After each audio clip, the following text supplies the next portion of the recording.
hanomboantsika amin'ny fotoana. Raha ny amasina tsara indrindra eo amin'ny anaran'i Jesosy misaotra anao izay fa Andriamanitra tsara ianao, Andriamanitra tena tia anay ianao. Misaotra anao Jesosy fa mety hoe ny jeune izay nandritra an'izay 20 jours izay fa tsy nohony izany mihitsy izay satria ianao teo foana namoky anay. Misaotra anao Jesosy fa tsy malinory izay fa tena nahazo an'izay sakafo rehetrarehetra nilain'ny vatanay, nilain'ny esprit, ny âme sy ny corps-nay izay. Mankasitraka anao izay Jesosy dia misaotra anao fa mbola hoentinao indray izay androany eto satria te-hiteny aminay ianao, mbola te hamoky anay vaovao indray ianao, mbola manana zavatra tsara be vomonao ho anay foana ianao isan'andro isan'andro. Dia ilainay Jesosy ny anaranao dia androany Jesosy sokafanay ny fonay andray an'izay teny rehetra omenao anay mba tena hamaka any anatinay ny teninao hisy ravina, hisy fruit, hiseho eny manodidina anay tena hanova ny fiainanay. Dia mankasitraka be dia be dia iray mandrakizay ny anaranao amin'ny anaran'i Jesosy. Amen. Tamin'ny sabotsieriny dia nanontany an'i Jesosy izany Jesosy hoe inona zavatra tokony teneniko amin'ny sabotsieriny. Dia tamin'ny lahady izy namaly hoe manao témoignage ianao. Dia c'est bon, d'accord. Fa ny fampianarana rehetrarehetra mandritra n'ilay partage ilay 20 heures ireny nandritra ny herinandro manontolo iny en rapport amin'ilay témoignage daholo. Voninahitra ho an'i Jesosy. Dia ilay témoignage izany voninahitra ho an'Andriamanitra rery ihany ilay izy zavatra tsy vaovao satria ilay zavatra tenenantsika foana isaky ny jeune, tsy mirato mihitsy isan-taona tenena foana izay. Apocalypse toko faharoa andininy fahaefatra sy fahadimy. Apocalypse chapitre 2 verset 4 et 5 amin'ny anaran'i Jesosy. Mais ce que j'ai contre toi, c'est que tu as abandonné ton premier amour.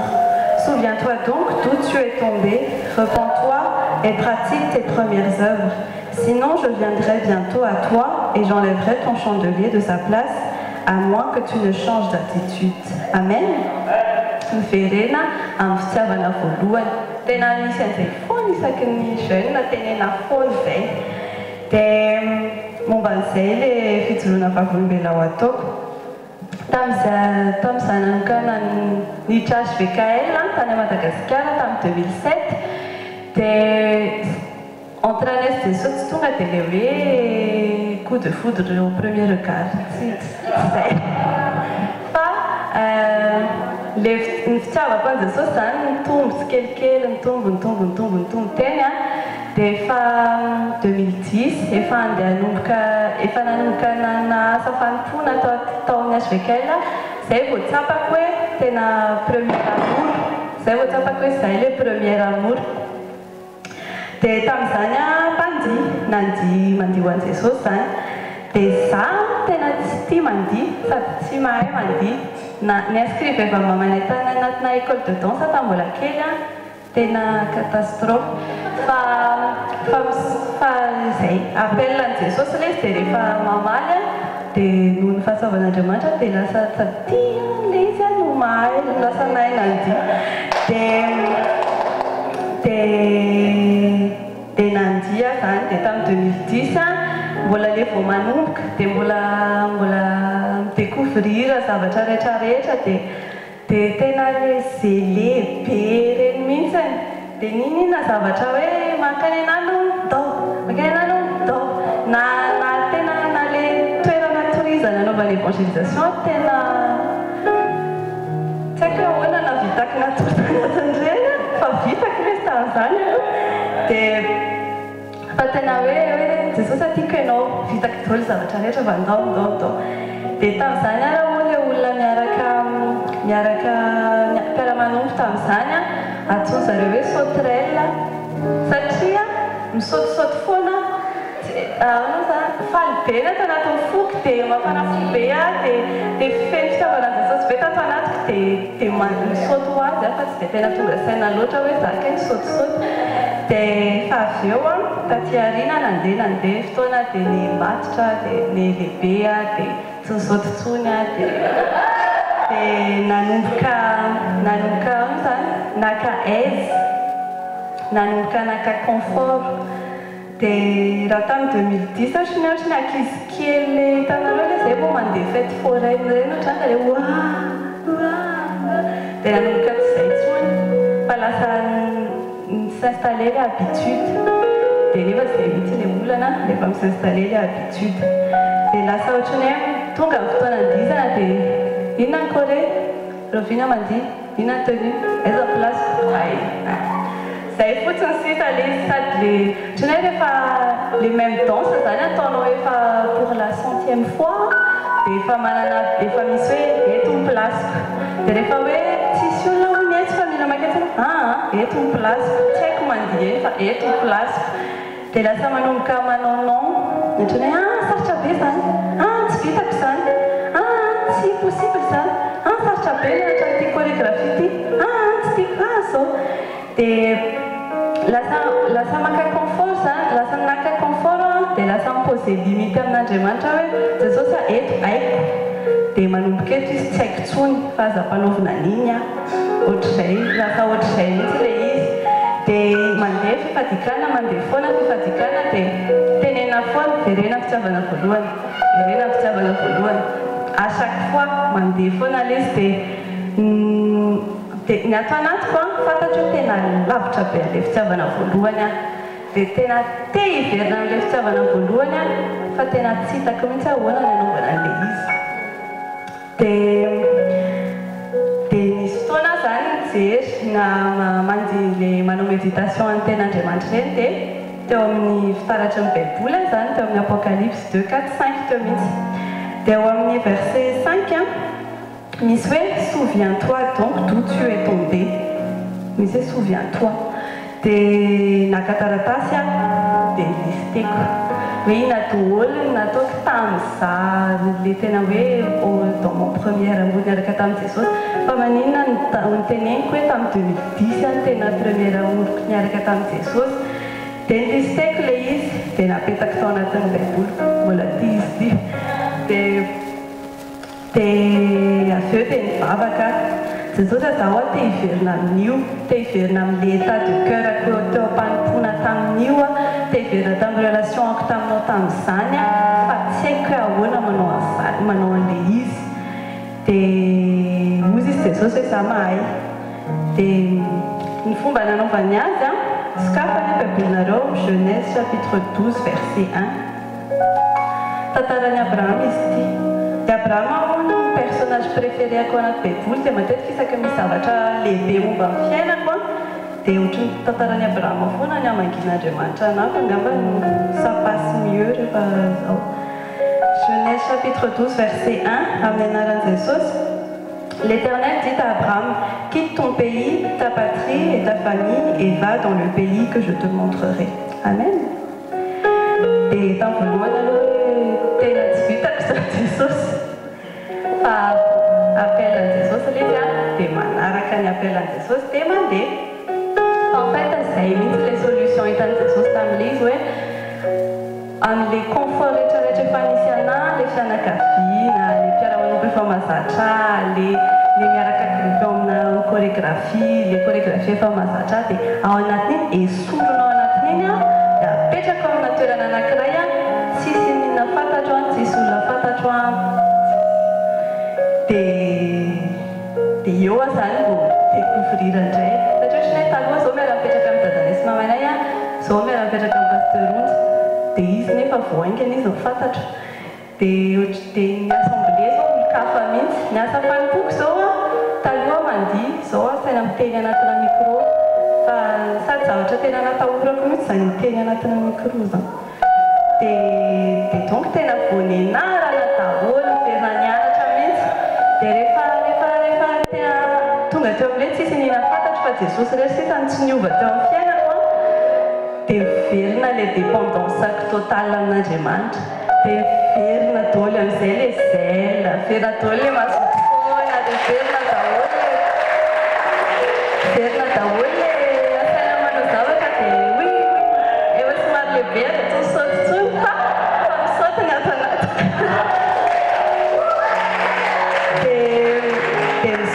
Jesosy dia misy fomba famakina baiboly izay koa na mpahafantarana Jesosy ana Bible Journal iny tsy haiko na fantatrareo fa afaka jerevana amin'ny internet fa tao anatin'izay mahavita ohatrany hoe misy chapitre ana baiboly anankiray mandritra ny andro iray manontolo eo dia tsy hitako fandehandeha ny pasteur onja mandefa message ana amin'ny atoandro iny anoanao dia zay vao tonga saina hoe tokony sakafo ateo fa tena hoe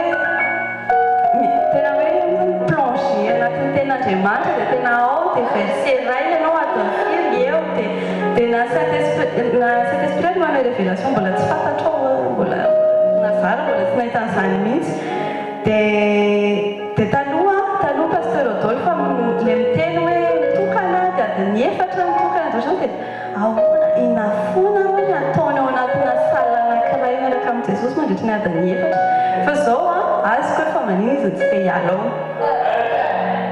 dia indray andro izay tonga saina hoe tena navelo Jesosy tamin'ny fitiavana voalohany voninahitra ho an'i Jesosy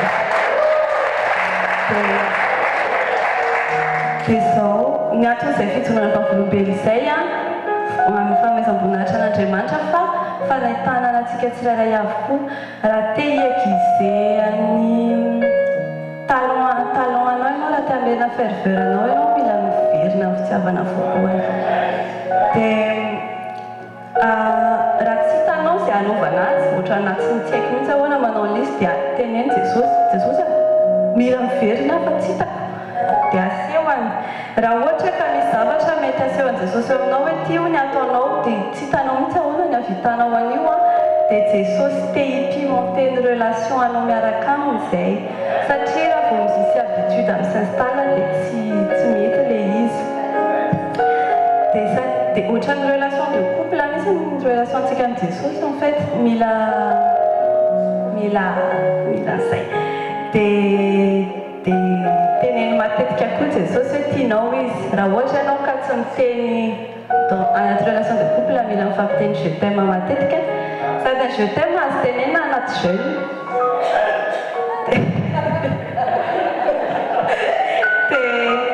dia ndaontsika androany hiteny je t'aime amin'ny Jesosy natira le izy amin'ny teny anglais le hira fa misy sous-titre en français ihany ao ambany eo izay tsy mahazo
fahavolombelona manaraka fihetsivana fahavolombelon'ny ankizy.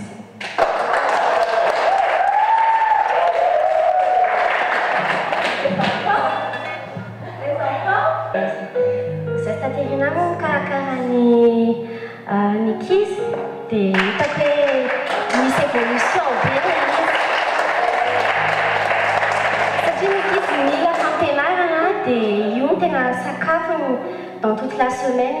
Misy fotoana zao ohatrany hoe teneniko kely fotsiny amin'izay ilay ankizy mba un peu calme satria tsy tadidiny zareo daholo ilay izay teneny fa ohatrany hoe zao hiteneniko kely fotsiny dia antaniko tsirairay avy ilay ankizy. Ohatra hoe zao any am-pianarana na any trano hoentiny ambavaka foana izay problème amin'ny ankizy na aman-jareo dia tena mivaly izy dia lasa masaha en fait ny ankizy mitoran'Andriamanitra ny am-pianarana. Génération puissante marina sy génération ty dia angambany avelako iteny aloha angambany Naël. J'ai fait un rêve de Jésus et dans mon rêve j'ai vu de l'or plein d'or.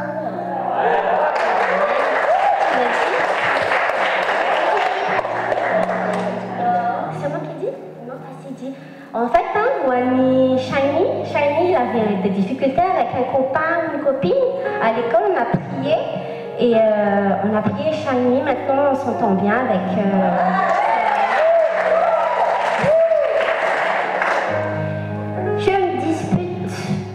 Je me dispute moi avec mon frère.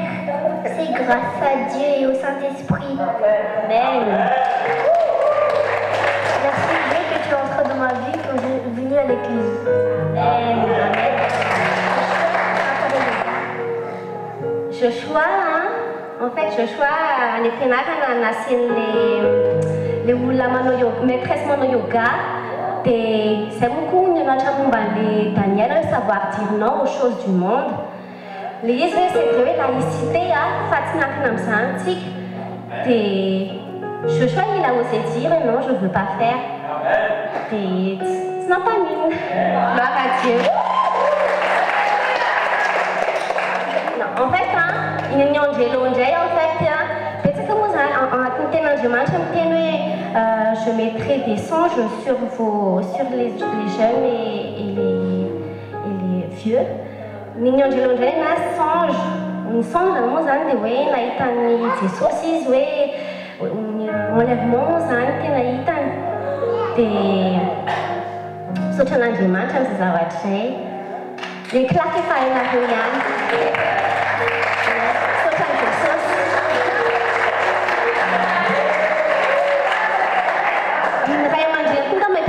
Évolution tsy haiko momba an'le manaraka tenin'Andriamanitra fa hitako hoe ilaina be koa être attentif amin'ny don any ankizy fa mila soutien ny ray aman-dreny koa zareo en fait. Raha ohatra ka patako hoe samy reraka daholo tsika après le travail fa makanesa mba ahoana re zany hoe prenez du temps avec vos enfants même 5-10 minutes manao gâteau zay zavatra zay tiany en fait.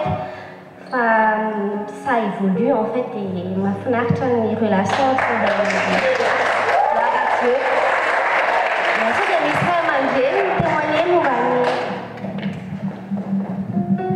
dia ray Andriamanitra hiteny kely izy momba Naël fa gaga be aho zany indray mandeha zay dia zay mihitsy zay mantsy zany rehefa ao an-trano dia mifilifilme an'izy roa mihirahira io izy roa filme comme ça fotsiny dia filme zay mihirahira dia filmeko mihirahira dia tapitapika dia izy non j'arrête la chanson maman je veux parler filme-moi je veux parler dia izy bon d'accord tu veux parler de quoi vas-y filme-moi d'accord raha dia filmeko izy dia izy tia mitory nefa tsy zavatra nampianariko zany le izy hoe ina no tenen'ity zazy ity dia alefaka eo fotsiny le izy dia ao amin'ny YouTube ao ary tena tsy nanaiko mihitsy izy fa lefa sozy izy io hitan'ny olona rehetrarehetra am'izay milao izy comme ça aussi izy tout le monde aussi izy mahafantatra an' Jesosy zay fantatry ny olona rehetrarehetra Jesosy ina koa teneniko fantaran'ny olona an' Jesosy zay koa nanteneny après an'io dia zaho am'le film zany teny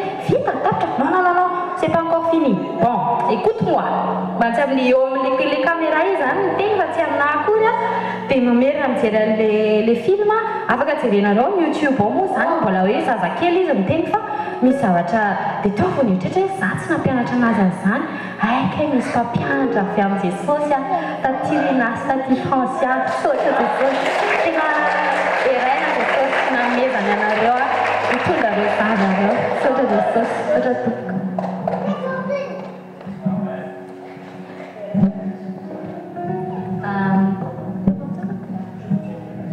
Voninahitra n'Andriamanitra rery ihany a ty kilongo skoly ty moa efa tena fanirinay mivady hatramin'ny ela mihitsy nanangana izy ity dia saotran'i Jesosy hoe nentin'i Jesosy ny ouvrière anatanteraka an'le izy nanapikera angambany amin'izy menata dia ny anano zavatra noremarkeko za aloha tena mampisika anao ray aman-dreny hoe nareo ny responsable voalohany tena nareo ny responsable voalohany a fa taty Rinas taty Francia aide manampy anareo anatin'le fitaizany fa ny anahy moa nanana zay conviction zay foana tatanatika hoe mivavaka foana zany isan'andro hoe Jesosy o atao feno conviction anao zanako na miala atao tranoko ary izy dia ataovy manana zay fijoroana lefa niteneko anareo no amin'ny Daniel zay nizaren'zareo tao amin'ny école moa zany hoe mavita mijoro eny ampon'izao toy izao dia ny anahy moa espéra fa hatrambola kely izy ohatr'izay fa hatramizy nanao ny école des enfants dia nitombo be ny connaissance de la parole dia tena mahagaga ana amin'ny estera izy manana révélation biblique izy zany rehefa hoe mamaky teny a dia tsy hoe mamaky fotsiny fa mavita mitory anao mihitsy izy natalimo afaka mijoro avolombelona fa hainy mihitsy zany le manana le intelligence spirituelle avy amin'ny Saint Esprit mihitsy izy zany hoe azoko le zavatra tenena dia tena mitory izy dia rehefa le miteny izy tena hitanao misy maturité spirituelle izy fa tsy hidirana mazazy azy mihitsy dia estera moa tena soroko an'i Jesosy sady tena tiany izy misy miteny hoe on aime bien aussi l'école de Jésus avec taty Rina taty Francia fa izy koa efa valim-bavana estera efa ela izy nanontany tamiko efa depuis combien de temps 3 ans je vavaka quand je prie aussi que Jésus puisse bâtir l'école des enfants tamin'izany izy izay mivady mbola nomboka ministère izy rery ny zaza tamin'izany dia nomboka 4-5 ans efa mivavaka tena niatsaka ny tompo hoe anisan'ny valim-bavany koa izy afaka tiako mihitsy izy prendre conscience an'le satria ny zavatra nangatana tsy nisy namana mihitsy izy tamin'izany dia teraina ny tompo fa tena nitsangana le izy dia alleluia dia tena faly tena zay faly tena mihitsy ika mitondram-bavaka sy manohany antatina taty Francia satria na zavatra tena nangatahako tamin'i Jesosy sady tsarovy tsara na ny mpampianatra zanakaro any ampianarana sory satria na mampianatra BCD any zanakontsika reny za moa zay moa teneko mpampianatra hoe zaho tsy anisan'ny parole de critique satria na raha haiko ny asanareo fa tsy malefako taty izy zanako fa za dia misaotra fotsy fa plus mpampianatra ny ankizitsika eo amin'ny Jesosy tena tohano ambavaka fa ireo génération future atsika dia ny Joshua indray moa Joshua zany taloha izy zazazaza be zany ohatra il a du mal à prendre au sérieux ny zavatra resak'Andriamanitra fa depuis izy nanao resaka io école des enfants io zany miaraka amin'le taty izy dia tena saty ten'Andriamanitra be mihitsiny izy dia nagaganay indray tatato ohatra mitratra ny esprit de repentance zambony izy fa matetika isaky ny semaine izy dia zavatra fara zao teneny tamiko depuis 2-3 semaines aty dia maman aussi izy je ne sais pas mais j'ai envie de changer je dis pardon Jésus mais j'arrive pas dia ozy izy hoe demande je sais c'est Dieu qui me touche je dis pardon dia mitomany izy dia mibebaka ny zavatra rehetra ataony eo dia zavatra nafeny taloha sa teneny dia tena misaotra an'i Jesosy fa misy bona influence ho an'ny zanakontsika izy fa tena zaratena reto tena zaratena fa tena misy soa be ho an-tananantsika izy dia voninahitra n'Andriamanitra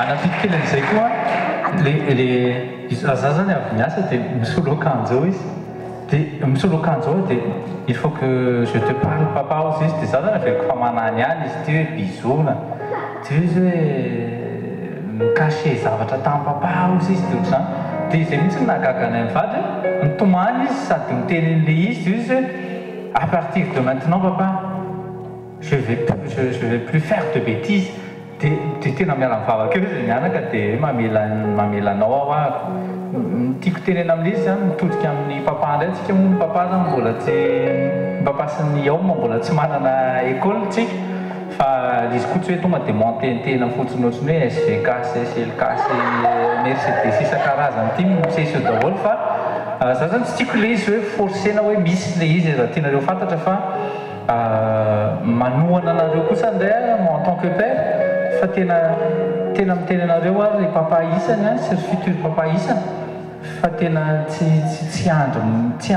nataon'Andriamanitra andro tsotsotritsika fa tena misy effet mihitsiny amin'ny zavatra ny fiainantsika sy fijoroantsika fiarahantsika amin'ny vadintsika sy firaisantsika amindreo lasa misy effet amin'ny zanaka tahiny Jesosy daholo papa isany sy ry futur.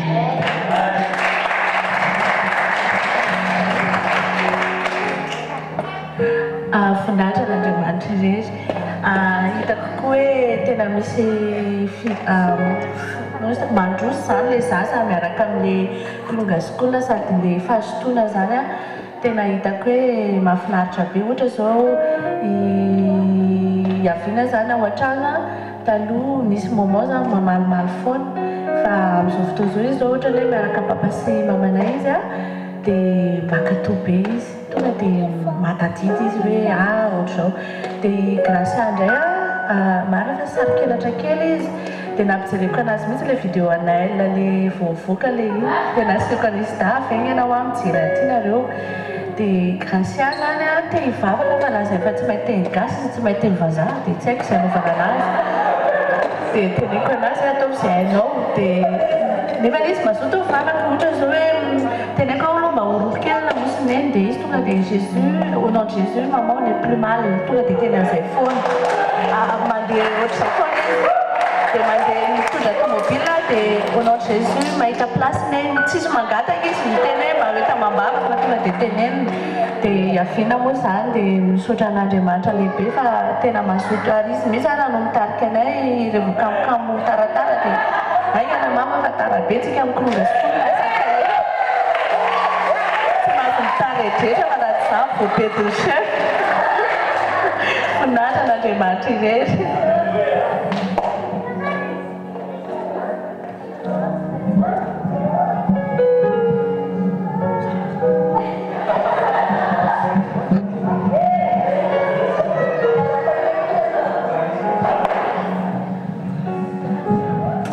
Voninahitra ho an'i Jesosy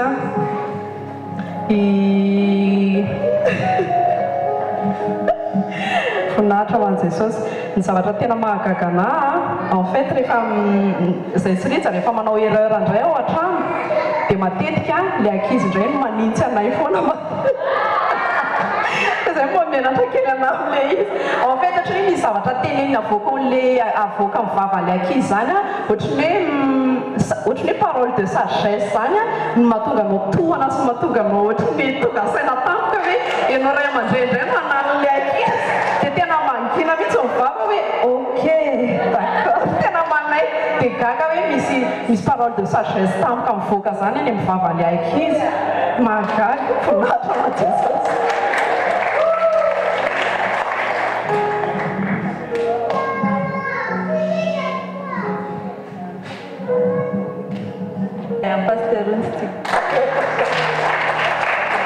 Rabantsika rehetra no témoignage aminareo za fa omaly alina za hier je suis bien tsisy ninina hoe narary za non tsy narary zany za dia rehefa avy ny sakafo za dia za moa omaly tena tsonoko fa tsy misy question réponse hier fa misy problème na transport dia fa taratara koa za vao tonga tan-trano dia tsy naheno an'le question réponse tena mifona amin'ny mpanompon'Andriamanitra aloha fona fa tsy nieno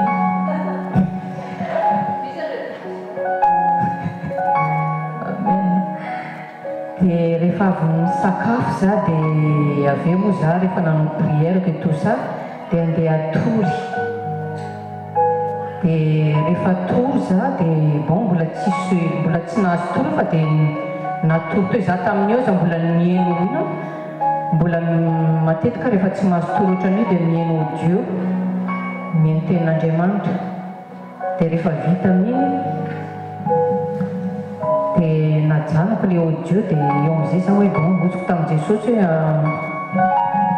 atoro za Jesosy dia apetrako ampelantananao ny toromasoko dia rehefa nanatory dia rehefa aveo za rehefa natory amin'izay c'est presque zahanako le lera 2 heures moins tonga dia tafafoa ohatrany hoe totitra tampoka za dia après quelques minutes après nisy douleur aiga be mihitsy iny partie membreko intérieur iny dia andeha hifoa zany za amelina jiro fa miforceko foana zany a dia andeha hifoa amelina jiro zaho tsy tafandeha amin'le partie le amelina jiro za fa tany partie ambadika le tsisy jiro dia mbola nitohy foana le douleur dia tonga dia niglissé ambany a fa tsy afaka ny debotsony dia rehefa niglissé ambany amin'izay za dia portable ako jiroko tambony fandrina dia tsy hitako hoe ahoana tsy afaka nitsangana tsy hitako hoe ahoana tsy afaka nitsangana dia sitotomoko le dra sitomotomoko tonga dia nilatsaka le portable rehefa latsaka le portable dia misokafako dia mamely be mihitsy le douleur tena nazaza nanana misy réflexe ao vonjeo a Jesosy misy dia miprie en langue za tonga dia tapaka le satria tsy izy teneniko aminareo zany hoe douleur tsy ary nahazo ana mihitsy zay zavatra zay dia teo a tamin'ny sokafako le portable dia lasa numéro-ny tonton Eric satria hitako le sarin'ny zanany iny satria mitady mian'ny paster tsy hita dia nataoko aloha neny Erika dia nisonena teo tsisy mamaly dia fantako hoe matory izy dia teny tamin'i Jesosy vonjeo Jesosy tonga dia latsaka le pensée atsono mpanomboko tonga dia latsaka anaran'ny Tati Mirindra latsaka anaran'ny paster Tomi dia za zany nieritrehitra hoe Jesosy hoe tsy afaka idéranger amin'ny paster Mirindra satria paster Mirindra enceinte mety efa matory be fa ny paster Tomi Jesosy niantsoko dia eo amin'izay zany mitady le numéro sady tena anatina douleur mihitsy fa tadidiko le sariny anatin'ny Viber amin'ny paster Tomi tonga dia misy reflet le karaha le sariny ataon'ny paster Tomi efa tsy hitako tsony le anarana io sauf no gogo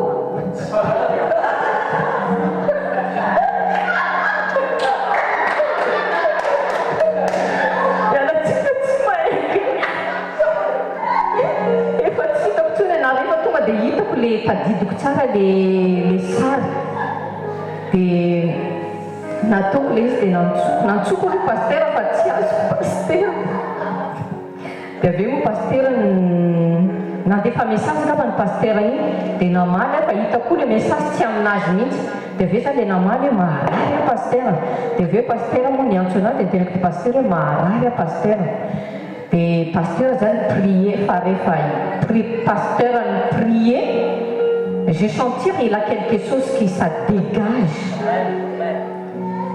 dia paster moa continue prier fa hitako paster ampanaovana prier hitanao mihitsy le douleur fa miaina dia za moa tena nananaty koa tena misaotra Jesosy misaotra mpanomponao satria Jesosy koa zany nanome directive tena hitako latsaka mihitsy antso mpanompoko dia commence à rétablir aveo moa paster mandefa message ana proclame dia iny proclame dia tena vraiment rétabli total le velona Jesosy za tena misy teny raika fotsiny etito hoe satria hitako tena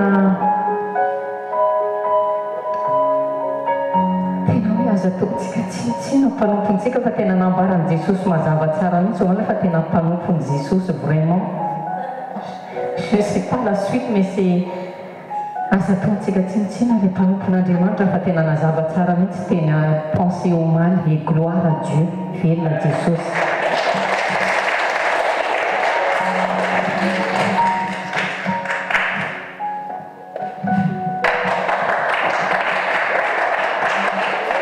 Amen.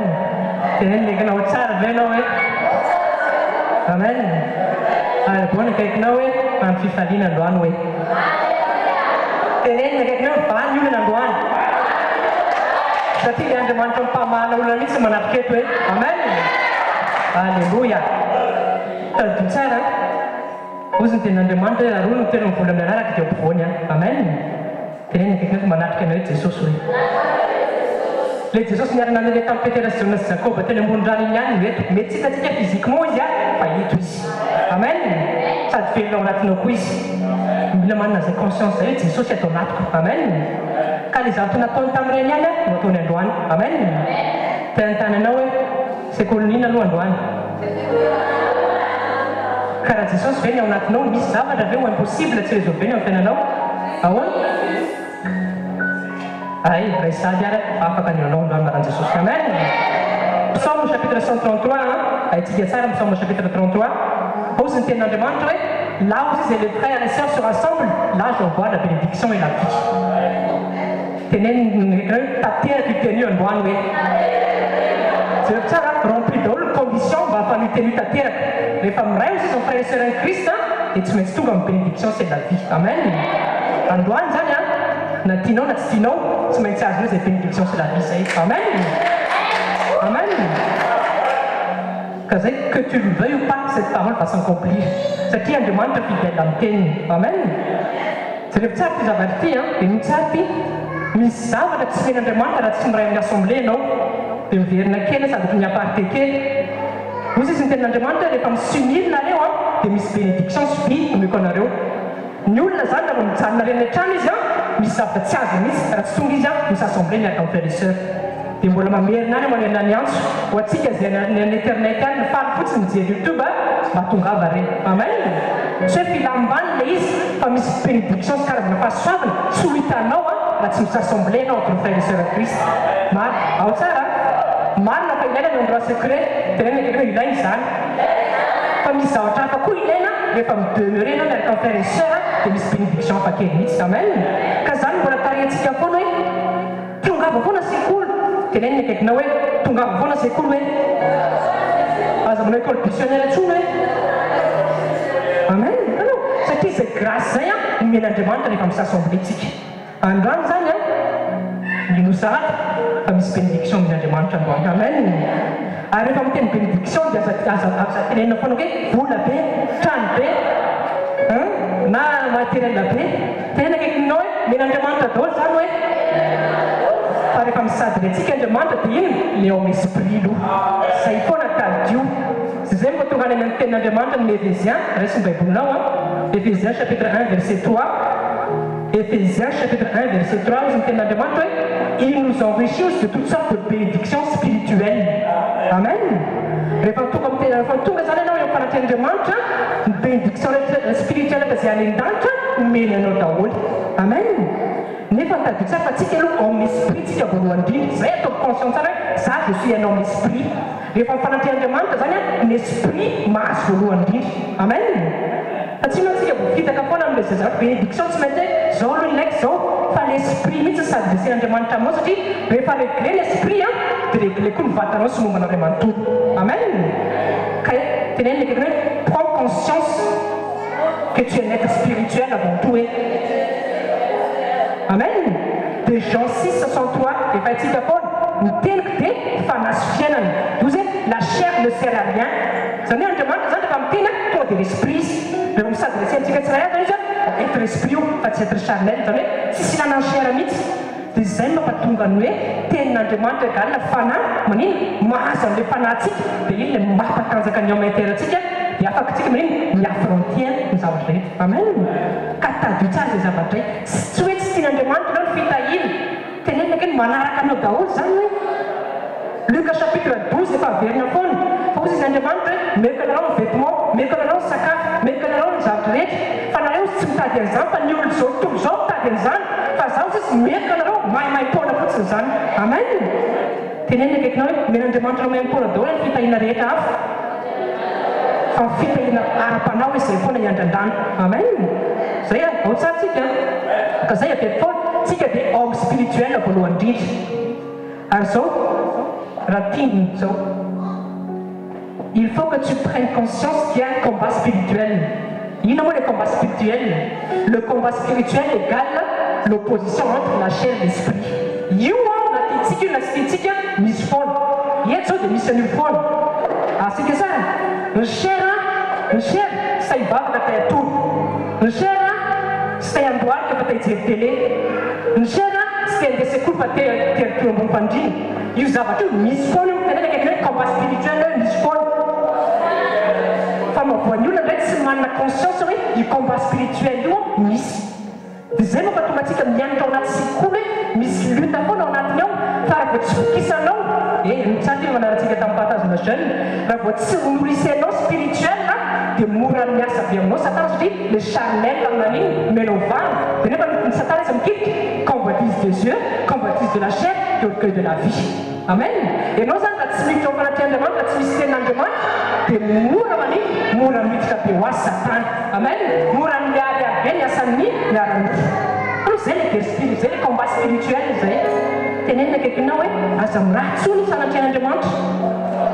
C'est une sarniette qui est en train de demande, parce que là, il y a affronté les défis de la vie, on peut quitter. Amen. Et dans le dessin numérique, les systèmes magiques, d'un côté, ils sont les anges, d'un côté, ils sont les diables. Réellement, ça va être lisse.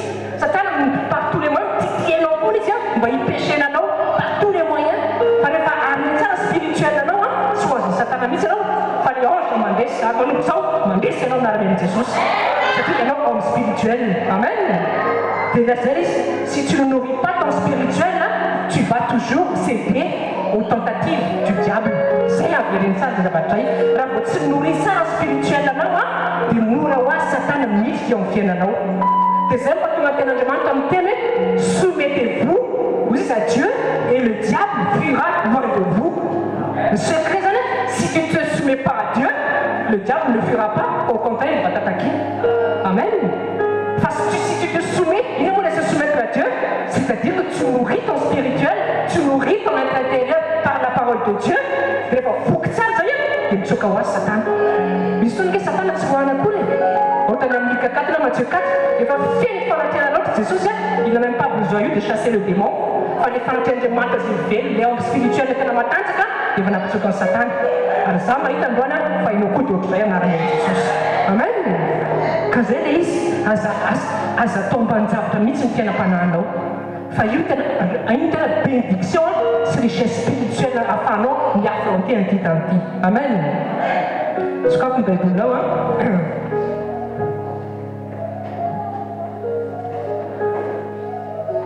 Proverbes chapitre 8, verset 22-23.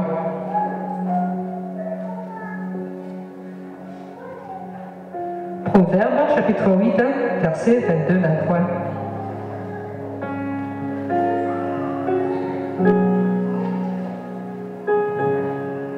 Amen. Jésus.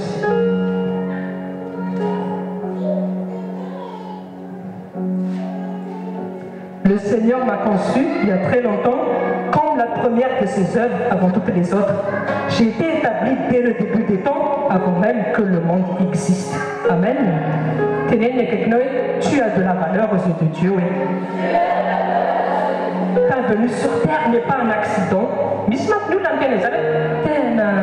un accident, comme nous avons un accident. Si c'est un an, vous avez une demande, et il faut une conception de demande à l'eau, et il faut ton programme. Amen. Dans Éphésiens chapitre 1, verset 4, avant même les fondations du monde, je vous ai créé.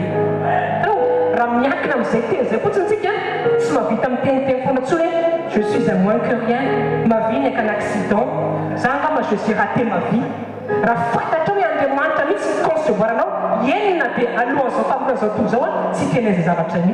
Amen. Tout ce qui a commencé de bien, avec toi, il va le finir. Amen. Philippiens chapitre 1, verset 6. Tout ce qu'il a commencé de bien avec toi, il va le finir.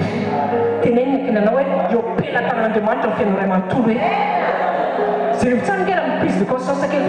Les engagements quand vient le fait de Waria, Dieu parfait, Dieu maîtrise les zavatra rehetra ka inona mbola anaty fanahina amin'izao tontolo zao, ina anaty fanahinako amin'ny zavatra izay mandalo, tenenina akaikinao hoe matokisanao an'Andriamanitra hoe fa eo mpelatana ny fiainanao. Amen. Créature merveilleuse, tu es la prunelle de mes yeux. Les psaumes disent zay nge rehefa mamaky baiboly atao vérité sy hainy mihitsy ilay tenin'Andriamanitra. Tsisy tokony hampamory anao mihitsy raha le créateur anao namono anao, zany hoe izy no contrôle amin'ny fiainanao. Kaza miteniteny foana ntsony hoe j'ai raté ma vie, je suis un moins que rien. Za tena angamba tsy dakao amin'ny fiainako tsy mandeha tsony. Tenenina akaiky hoe tsy fahafantaran'Andriamanitra zany teny zany hoe. Ary tenenina akaiky tandria miteniteny foana hoe manompo androany. Amen. Tony rehefa tsy mahafantatra tenin'Andriamanitra tsika dia lasa manino, lasa mivitiky ny devoly amin'ny zava-poana ohatr'ireny. Ka ny tenin'Andriamanitra amilibérentsika. Amen.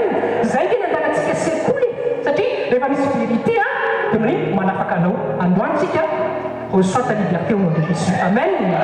Satria zao tany mety misy pensée zay nafafin'ny satana indray mety pensée diso rehefa tonga fanatry Andriamanitra dia manino afaka daholo zany mamiarina tsara hoe ianao nge zanako. Amen. Tenenina akaikireo aza mirantsona ny Johnny hoe misy aniran'ny Johnny zay tena mba imemeky anao tsika noasé anoana ma vie n'a plus d'espoir.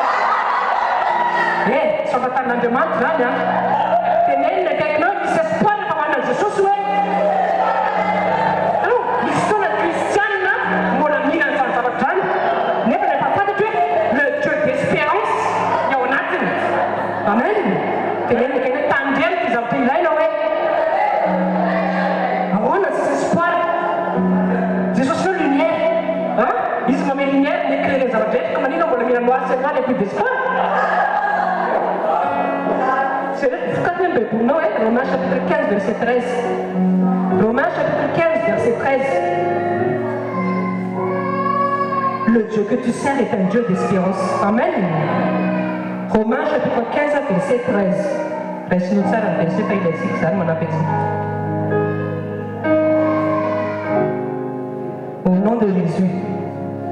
Que le Dieu, la source de l'espérance, vous remplisse d'une joie et d'une paix parfaite par votre foi en lui, afin que vous soyez riches d'espérance par la puissance du Saint-Esprit. Amen. Tady tsara fa ny Andriamanitra fanantenana. Amen. Ary ny fanantenana izay Andriamanitra tsy fanantenana pokaty. Zao toy zao mana fanantenana pokaty fa Andriamanitra mahay fanantenana tsara ho an'ny foana. Amen. Dia hoy izy Jérémie chapitre 29 verset 11 hoe zaho izy manana hevitra manino manana soa fa tsy toloza ho anareo. Dia haitsika daholo le verset fa manina indray rehefa ohatrany hoe tonga ny olona tonga ny problème manina le dit le izy. C'est là est la question. Tenenina fa manina hoe le izy efa ananatsika fa raha nimenana izy efa mifanatren'Andriamanitra. Dia zay foana tenenitsika hoe efa ao anaty le izy fa mila avoaka raha fotoana fotsiny rehefa tonga fotoana ilaina azy. Tenenina hoe ny solution hoe ao anatinao ihany. Ne cherche pas une solution. Amen.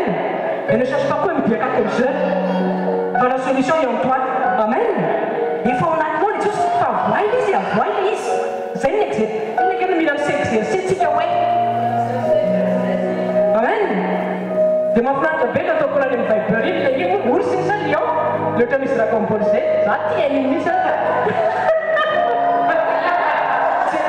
Ta même, c'est pas composé. Dans 6 heures. Fallait contact spirituel, je suis fort, car je suis fort en moi, amen.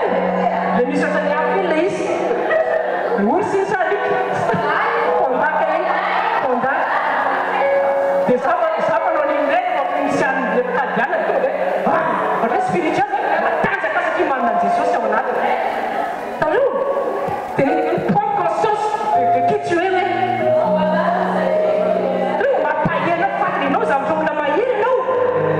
dans le petit métier, ici on a créé, écoute, t'es la distribuée, le 17 là,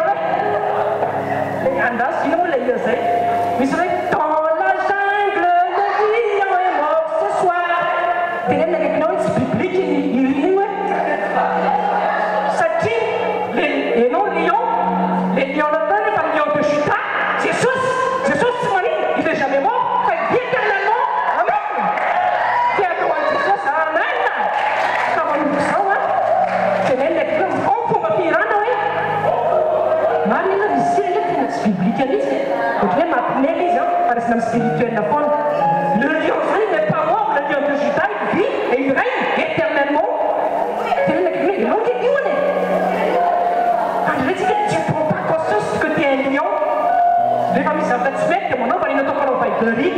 Amen. Dia ataovana dao mihitsy. Amen. Tenena hoe tsy hainao le izy hoe fa Jesosy izy parce que tu peux tout par celui qui te fortifie. Amen. Mila miverina koa sika raha verset biblique fa tsy hitanao koa mahafinaritra ny miaraka amin'Andriamanitra. Mpanao raha mampitoafana be dia Nouvelle-Zélande.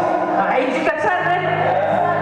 Nouvelle-Zélande rehefa manao rugby izy dia manana cri de guerre. Ny anarany atao hoe aka. Haitsika tsara nga. Dia zay tsara fa alohan'ny match dia tonga dia ohatran'ny manao gesticulation be dia be aka. Zay tsara. Dia zay tsara fa tonga dia manao intimider l'adversaire avec de motivation pour gagner. C'est comme ça, hein? Cette source de motivation à travers les oui, ça m'a fait, ça laisse un exemple de blanc. N'est pas d'une manière à quoi, Manina Kou, ma mère n'est pas de ça, dans la coupe, mais ça laisse un c'est ça, ça fait les femmes spirituelles, la taouane, la bataille, comment dire, c'était. Donc, dans les attends, on connaît, tu es à Kanouane, à Ka, on a pu faire la tête de vente, ça m'a c'est Satan, ça fait les moyens.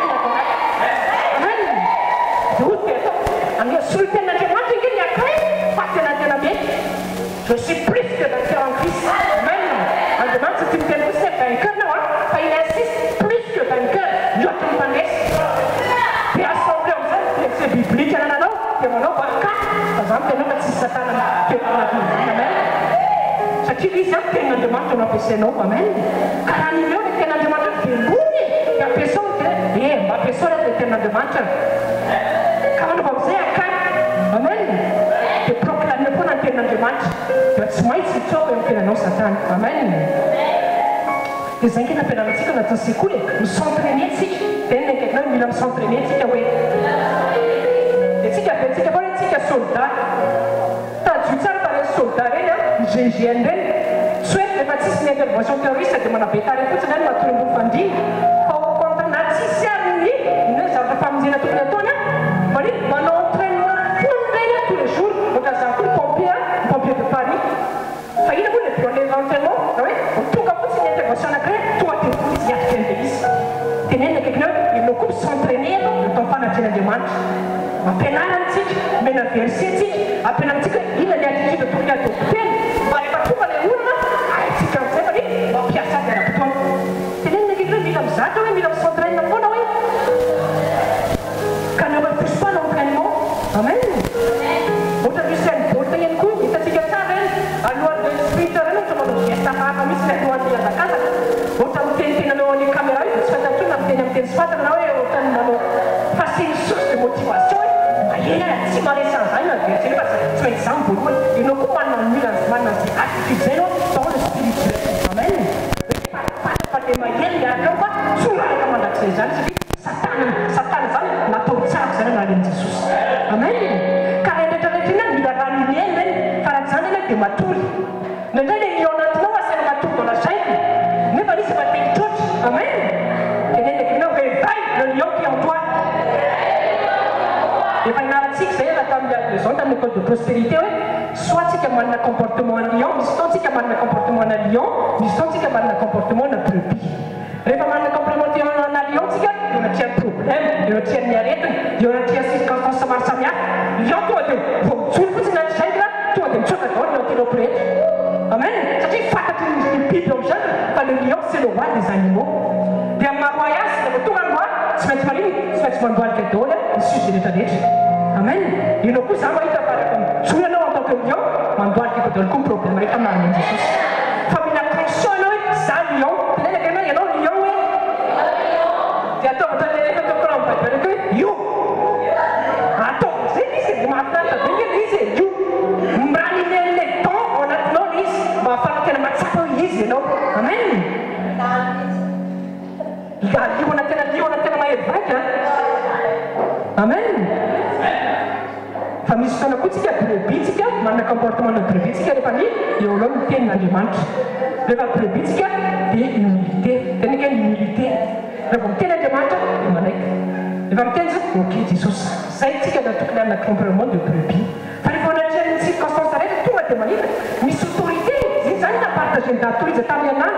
ça me tient à faire une c'est pas pour comme ça vous allez mandrer aussi mandrer on attend oui mais autorité aussi on attend faire personne ici amen alors une réaction de ce disciple dans la barque deux réactions totalement opposées disciple là c'est ça c'est tout tranquillement au fond de la barque alors il c'est une ligne c'est ça c'est la faute de tenez que fatal easy non c'est ça tu perds mais ça veut dire que tempête au fatal vous pour tout vous dire de manière une certaine tempête et non comme il a mal dans ses consciences vous voyez faut manger la chair de ces lions de tout à donner biblique amen tenez que non qui a dans Satan non famille n'a pas de chose à faire c'est non pour ne pas ouvrir Satan amen il non pour ne pas ouvrir détenez que non ne supplie plus les circonstances, oui.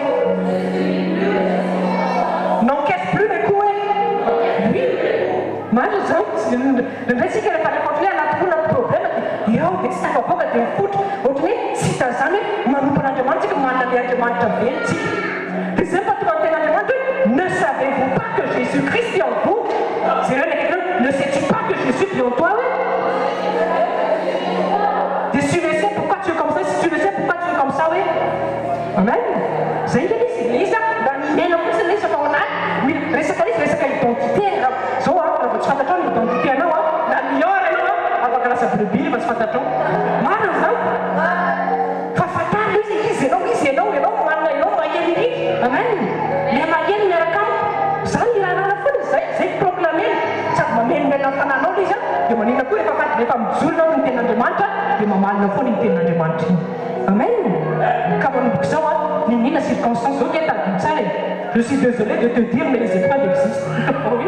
Soit de mieux que la violence, mais comme on demande, un problème, en tout cas, miss. Un problème, la tomine, la tomine, c'est une vundata, demande un problème. Amen.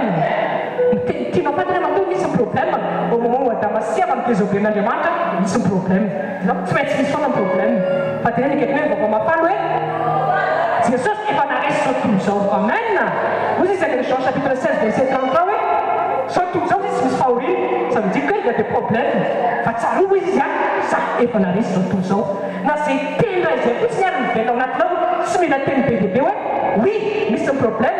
Enfin, oui, Jésus aussi a vaincu le monde. Ça me fait mal à prise de conscience. Quand nous nous et ça va nous donner ce problème. Amen. Prends conscience de qui tu es. Amen. Prends conscience de l'autorité que tu as en toi. Amen. Ce qu'on va vous là, psaume.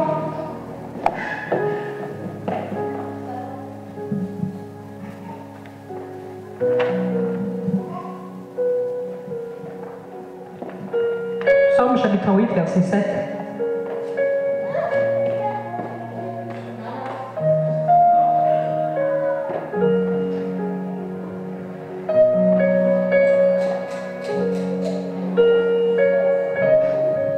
Psaume chapitre 8, verset 7. Tu le fais régner sur tout ce que tu as créé. Tu as tout mis à ses pieds. Amen. Moi, ça m'a bien été la demande. Tu l'as fait régner sur tout ce que tu as créé. Tu l'as tout mis à ses pieds. Tu prends bien conscience de la valeur de ce verset. Amen. Problème.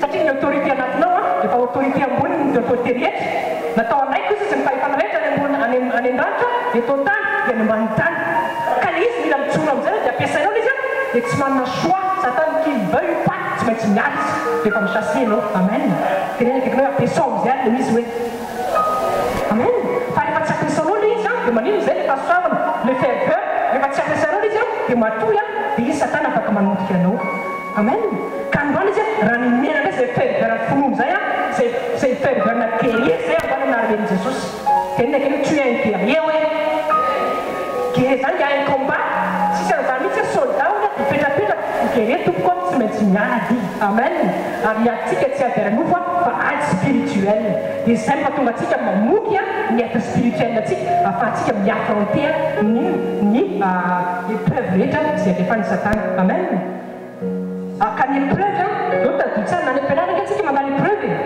ohatra rehefa mianatsika ny ampianarana misy ny lesson en fait de la théorie fa ahoana moa nafahantsika ny question hoe on a bien assimilé les connaissances si y a pas d'examen ahoana afatantsika mipasse classe supérieure raha tsy misy épreuve tena quelque hoe tsy maintsy mandany examen ny ampianarana hoe dia raha hoe tsika spirituel ohatrana mihitsy le izy ahoana moa nafatana fa assimilé daholo ny enseignement zay zaraina tamin'ny sekoly raha tsy manino raha tsy misy ny problème zay izy raha tsy misy ny areta ahoana afatanao hoe manasitrany jesosy tena tsy possible mihitsy ahoana afatanao hoe manasitrany jesosy raha tsy misy ny aretina amen zay ny anarantsika tamin'ny sekoly mianatsika misentraîner tsika no magasiny enseignement mba ahafahantsika miaffronter les défis de la vie rehefa mivoaketa avy eo amen ka tiatian'andriamanitsika manao progression foana fa tsy hoe mijanona stade eo foana dia eo foana fa rehefa misy épreuve rety zao sy pasentsika dia miakatra stade niveau ndraitsika dia nena kera mila mitombo foana hoe ka zany fotonga an'ilay andriamanitra mihitsy permettre ny épreuve de se passer dans ta vie parce qu'il veut tester ta fidélité il veut tester ta foi il veut tester où tu en es avec lui il veut tester où est ta ferveur amen face à la épreuve non inona nayaby matya vera tsisy fiketsony fiainana fa iny mihitsy ianao tokony mijory hoe nasiten'andriamanitra tamin'ny sekoly inona le zavatra nampianarina androany zao zany ny attitude zao zany ny état de cœur tokony anana ampiasaiky le izy dia izaka eto amin'izay hoe marina ve ten'andriamanitra tena kely zany fiarana amin'andriamanitra hoe ka ianao tsy maintsy tsy testena foana amen nefa ningena izy le arina ohatra fa mihin'andriamanitra atao izao tokony atao izao ny état de cœur fa mavoatsika ny hoe tsy manday andisy na adinitsika le izy tena iny akaiky na azy adinitsona zay mihin'andriamanitra aminao sainsainy foana hoe averimbereny foana zay ke matoa zosa misy ny assisteny iny plus averimberenao le izy plus assimilé l'esprit anao le izy dia plus assimilé l'esprit anao raha vao tonga le problème tonga dia hainao résoudre satria efa ao anatinao efa velona ao anatinao le tenin'andriamanitra amen zay nge lelanandreny hoe mandray notre reny efa tsy hoe pour faire beau fotsiny le cahier fa comme un élève qui apprend à l'école là tu sais miantalesina fotsiny zay ampianarana dia il fait pas de révision la maison tsy possible zany fa tsy maintsy manino tsy maintsy mamerina le lesina izy mba hoe assimilé tsara le lesina dia rehefa tonga ny examen avoaka amin'izay le zavatra nianarana ohatran'izany mihitsy eo mifanatrehan'andriamanitra mianatsika eto dia any an-trano averinao tsara ny lesina zay nianaranao dia rehefa tonga ny problème dia avoakanao amin'izay le izy tena ndraiky anao ohatr'izay le izy hoe amen ka ianao olona mahery anao tena ke olona mahery anao hoe za mahita fa tena tsara be mihitsy nyfiatarany fiainanao amen aza miteny azantsona aza miteny azantsona tena fianaktinga ma tena tsisy fanafantsona fa raha andriamanitra avetonga andriamanitra nomorona anao zany hoe fiainanao ray manontolo io ampenatanany amen ainao ve zany fiainanao ray manontolo ampenatanany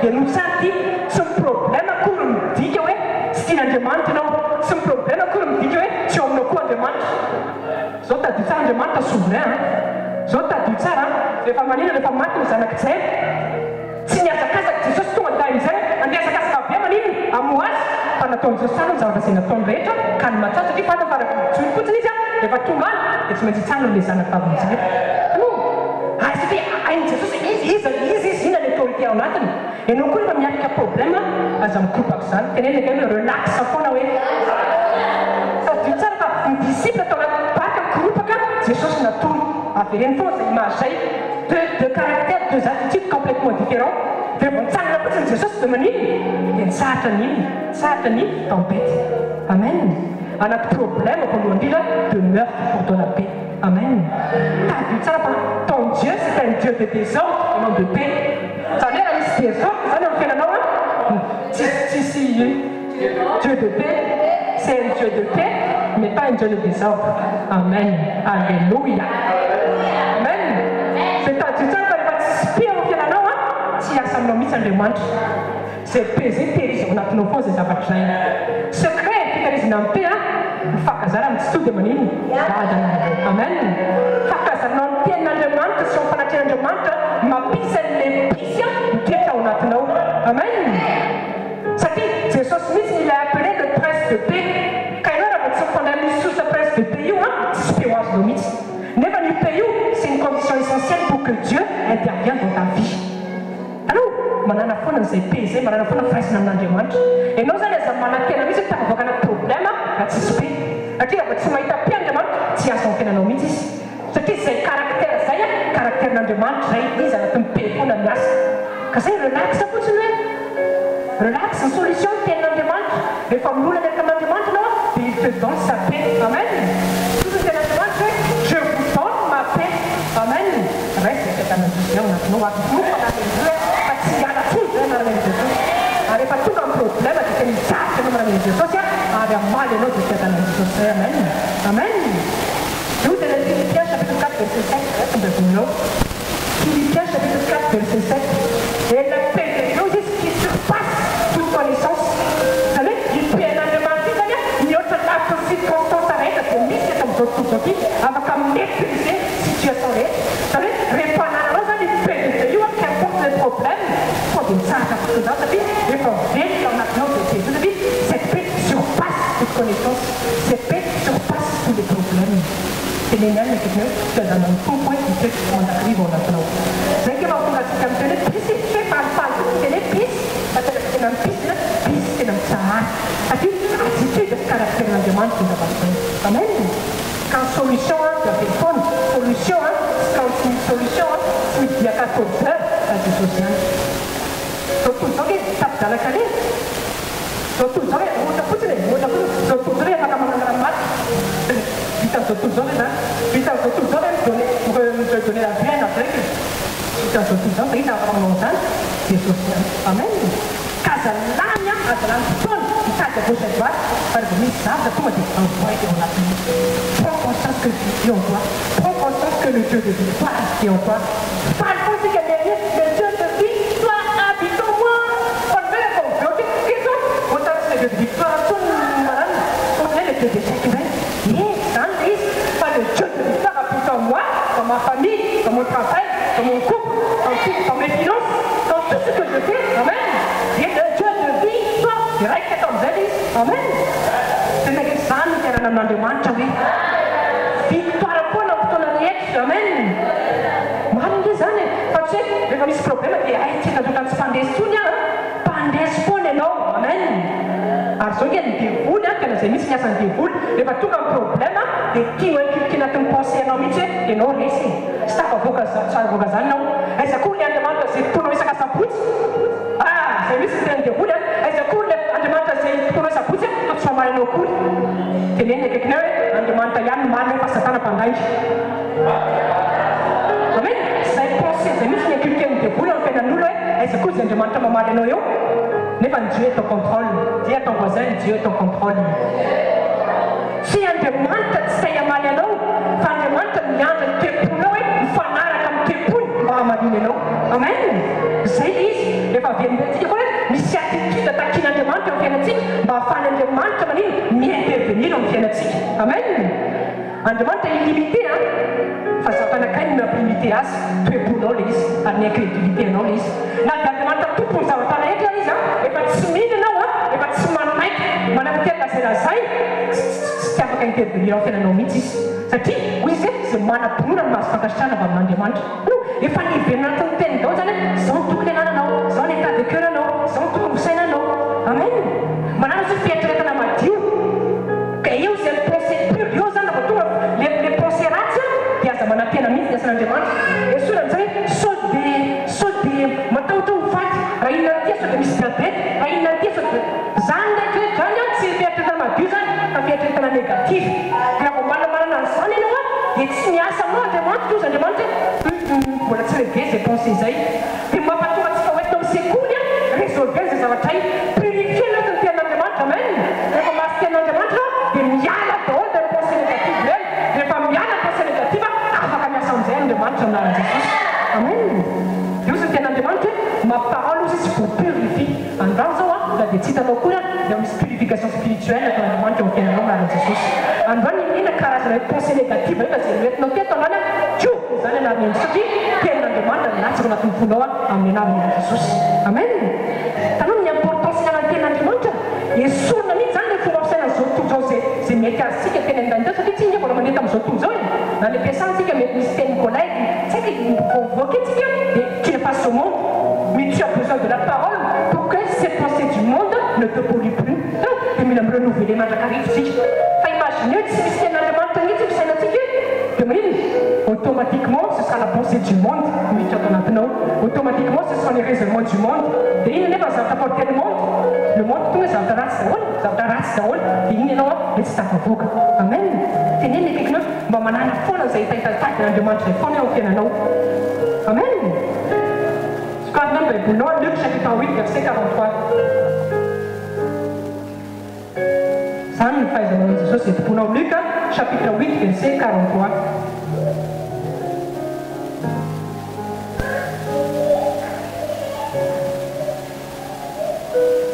Ammenare les Jesus, Luc chapitre 8, verset 43. Ammenare les Jesus. Il y avait là une femme qui souffrait de perte de sang depuis 12 ans. Elle avait dépensé tout ce qu'elle possédait chez les médecins, mais personne n'avait pu la guérir. Amen. C'est ça, il va plus d'un temps pour nous, il y a une tas de solutions comme tout le monde. Il y a des tas de solutions comme tout le monde, il va plus. C'est ça, par exemple, elle a dépensé tout son bien donné, dans vraiment tout métisane, tas de solutions pour régler son problème. Elle est qui jouait. Pendant 2 ans, il va pas tout ici là, pour pas faire des problèmes. Comme ça, qui tombe de tout il y a une solution.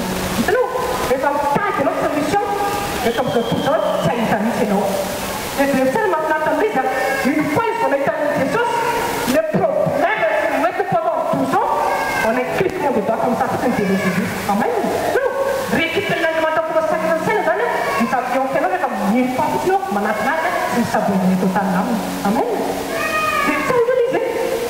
On a fait cliquement dedans, mais on fait tout ça, la suite si nous avons cherché, il y a 14, 36 000 solutions tous les deux, ça va être un Jésus, c'est suite. Pour tenir quelque chose dans les Jésus, c'est pour nous. Amen. Il a fait d'abord, c'est la solution. À ça, on a tous les gauches et droites.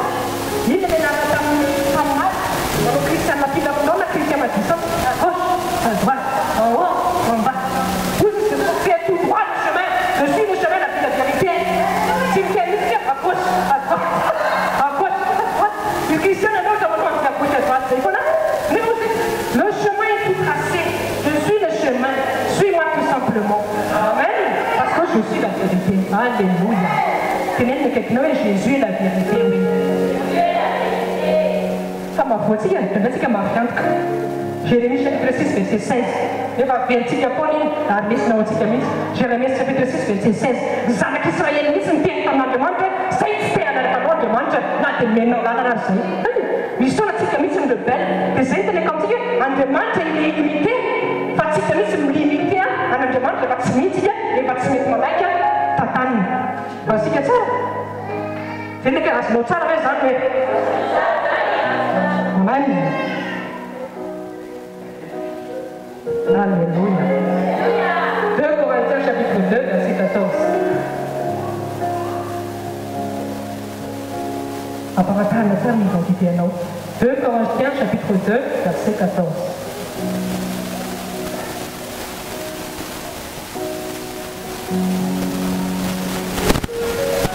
Amener à Jésus. Mais loué soit Dieu, car il nous aime sans cesse dans le cortège de victoire du Christ.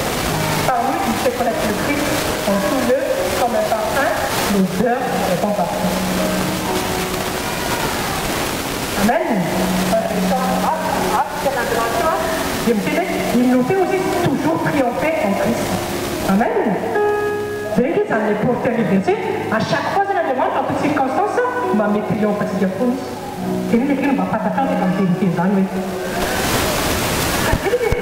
C'est fantastique, c'est pas problème. Et à quando la demanda, mi passando di panano che dici, di fai il cash, non che dici. E non che fanno il cash qua, ma più una noi. Allora, non te ne fai, sarà cantante, il cash che tronchesi, il ma panna ieri, che la tutta diretta, ovviamente, se andano lì, se fanno la noia, devo stare telefoni già, o te minuta, o cosa ma panna ieri, devo dire, se le pelle la voi, tu sais pas, mon fils, que tout ce que j'ai à toi, il faut que dans le monde,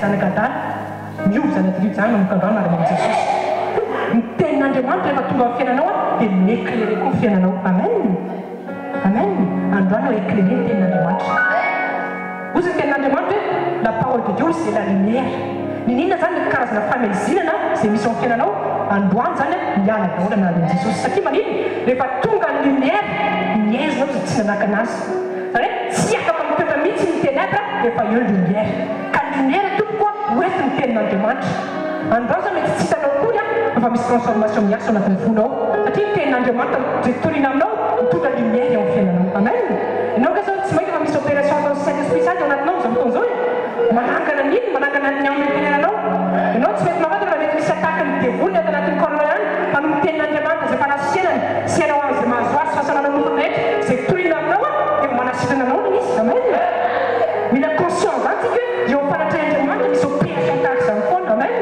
dia zay zavatra koa ilainy foana hoe ananako foana zay na eto zany na mivoaka eto satria le fanatrehan'andriamanitra mihitsy no atao anatiko amen fa le fanatrehan'andriamanitra io mila laizy mila laizy ny fanatrehan'andriamanitra atao anatiko hoe satria raha tsy alaizy ny fanatrehan'andriamanitra atao anatiko dia tsy miasa ny fanatrehan'andriamanitra io amen dia zay ke mahatonga antsika miditra anatin'ny jeune zay mahatonga antsika mitokany zay mahatonga antsika loué zay mahatonga antsika manino manotokira amin'ny salamo izy ny tenin'andriamanitra renydretrareny manino zavatra malaizy Saint-Esprit ao anatinao re tianao alaizy Saint-Esprit manao valeny zavatra iny bâti tsara le ao antérieuranao concret tsara izy afaka miaffronter le problème de la vie rehetra amen zay zay zavatra tena mila important mila fantaritsika fa imagineo keliko ianao misy anao ny tenin'andriamanitra ianao ke miimagine kely fa raha tsy mivavaka kely fotsiny namana ny tenin'andriamanitra dia tsy ajerevintsika tonga dia ohatra mavavaka zany hoe baveny satria les pensées du monde les raisonnements du monde les zavatra fafa monde rehetra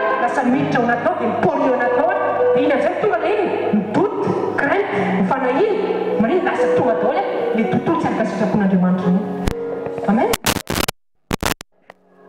attention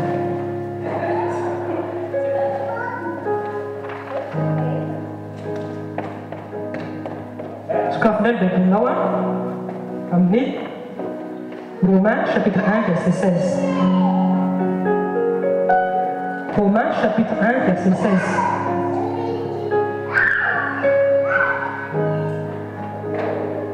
amin'ny anaran'i Jesosy Romains chapitre 1 verset 16 zany tenin'andriamanitra hoe la parole de Dieu c'est une puissance amen tenenakeny hoe la parole de Dieu c'est une puissance zany hoe eo amin'ny tenaka zay misy tenin'andriamanitra zany dia livré ara-potoana foana puissance io amen ary io tena puissance au-delà de toutes les puissances puissance mandava ny hery maizina rehetra puissance mandava amin'ny problème rehetra amen andanao tsy mila miasa saina koa misy problème ave fa le puissance zay oetin'ny tenin'andriamanitra io midélivre anao amen azatra tenin'andriamanitra anao raha izy fotsiny dite amen tenenaka raha izy fotsiny le teny androany dia mitoera anatin'ny pisy tsara fotsiny hoe dia mitoera koa anatin'ny fifanina foana hoe zay nataontsika tanatin'ny intercession teo dia manino toutes les conditions sont réunies pour que Dieu interagisse amen so zay le izy livreur izy fa rehefa nanao zay zavatra dia miasa foan'andriamanitra amen ka misy fotontsika rehefa tsy mahay miambina dia avec compte satria tsika ihany manome porte en satana rehefa tsy miambina tsika ohatra Satan entre dans la vie d'un homme raha ohatra hoe ny olona anankiray ohatra mille mensonge dia no tsara ty exemple ty raha mille mensonge ny olona anankiray dia de zao tady tsara ny olona ihany de son propre gré manome vana satana miditra eo amin'ny fiainana zany hoe izy mihitsy mipermettre ny satana miditra eo amin'ny fiainana satria microire izy ao mensonge hitanao ohatra ny olona manana amertume olona manana colère reny rehefa manana an'iretsika dia miinvité en satana misy ike Satan vient dans ma vie hitanao zay zavatra dangereux bien reny zavatra reny dia nefa rehefa masy tenin'andriamanitra zay latsika tenin'andriamanitra rehefa tonga ny tenin'andriamanitra dia midissiper daholo reny pensée négative zay afafy Satan reny amen dia zay tena antsika foana hoe si tu as la peur en toi tu vas attiser l'esprit de peur si tu as le doute tu attises tu attires l'esprit de doute mais si tu as la lumière si tu as la parole tu attises l'esprit de foi ao anatinao amen zay fa tonga atsika miranime foana ny ao spirituel atsika anatin'ny tenin'andriamanitra mandrakariva mba tsisy midoty sy ny zavatra etra ohatrany hiditra ao anatintsika mihitsy amen atsika tsara satria raha vao tsy misy an'izay tsika dia tadio tsara fa tsy maintsy satana zay manjaka atsika mila miambina tena mila miambina tsika hoe et tu ne dois plus permettre à Satan d'entrer dans ta vie. La solution, c'est de demeurer en soumission à l'Andémantre. Demeure dans la présence de Dieu, demeure sous la parole de Dieu. Amen. Alors, se soumettre à Dieu, non, Jacques chapitre 4, verset 7, en fait, quand tu te soumets à Dieu, le diable fuira loin de toi. Mais sans un dégoût, s'il fuira loin de toi, tu ne te soumets pas à Dieu, c'est l'Église. À tes soumission qui deviennent parole de Dieu, à tes obéissances qui deviennent parole de Dieu. Des êtres qui ont demandé, et éprouvez-vous vous-même. Si vous pouvez bien l'opinion, vous n'êtes pas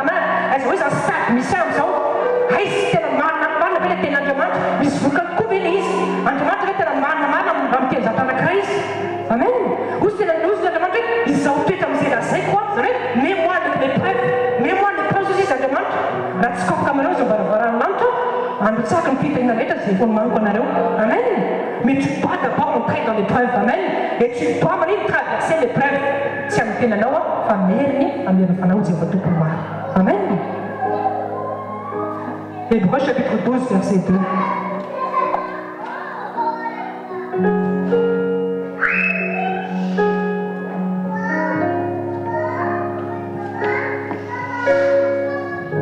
Hébreux chapitre 12 verset 2, on a un verset, Jésus c'est le consommateur de notre foi. En termes grec, ayant fixé le regard sur Jésus, ça veut dire se détourner de quelque chose pour fixer son attention sur Jésus. Mas ça va payer en grec, vous savez, les familles sans problème, on demande si ça que non, ils tirent les problèmes, ils savent qu'il y a attention, non, se fixer sur Jésus. Amen. Les femmes se fixer à Jésus, non, de tout manière, paix, en Philippiens 4, 7, et la paix aussi qui surpasse toute connaissance, gardera votre cœur et vos pensées en Jésus-Christ. Amen. Tenez ne focalise pas sur Jésus. Ça veut dire que Satan m'a dit, mais ça qu'est-ce qu'il y a les circonstances. Tu m'as dit finance, si ça m'a dit, fais un raté, tu es zéro. Ça en fait Satan. Tenez ne quelqu'un, c'est la Satan a parlé parce que c'est une demande. Alors, si une femme marine, c'est la Seigneur, on fait non, ils sont non, comme femme marine, c'est la Seigneur de Manta Mouvano. Amen. Fatal, c'est ça. Je dis, si tu as marqué la lettre, c'est pas. Mais pas suite, c'est que c'est la femme marine, c'est que des missions qui ont influencé dans ta mise, ça c'est la Seigneur, des actes qui accaparent la mine, la sorte de tactique, femme marine, et c'est ça, c'est la Seigneur de Manta Mouvano. Amen. Vous êtes demandé, tu es la première de mes cieux. Amen. Vous êtes demandé, tu es mon fils bien-aimé. Alléluia. Rappelez les liens de ma tante de ce qu'on a fait. Zanak c'est Satan vous a dit qu'il y a. Amen. Tu dis que ça fait un demande. Alléluia. Et vous dites que dans Zanak la tout là vous dites n'a plus quoi nous avons été soumis quoi nous. T'as dit ça pas. Nous avons pressionné le commandement de Jésus. Là Jésus ça n'a pas fouillé la mine. Tenez que tu vis dans un problème nous. Tu vis dans un Zanak mais non. Vida, mais prends conscience que la vida. Accepte la nous ne faisons vida parce que la vie est vida. Quelle est la vida? Amen. Ta focalise pas sur Jésus. Ta dit ça dans la Israël, dans le Nombre chapitre 21. Reste le tout le Nombre chapitre 21. Tu as comme le foot de passage dans les familles en Haïti. Tamé, ni c'est les femmes dans Israël moun de n'en pas 7 points de manque à manière mais piqué en l'autre dit me se plaindra d'être se plaindra dans Israël. Dit se met famille c'est une demande dans le miracle. De manière de vous demande dans Moses maintenant vous êtes 7 points bien d'élever vous 7 points bien de les années je me tiens ni canina de mas Palestine de faire c'est que ça ne Israël manière et si je n'attends de ne pas sortir la préfiguration c'est aussi des impacts on demande dans le chapitre 12 verset 2 fixe-toi fixe les yeux vers Jésus.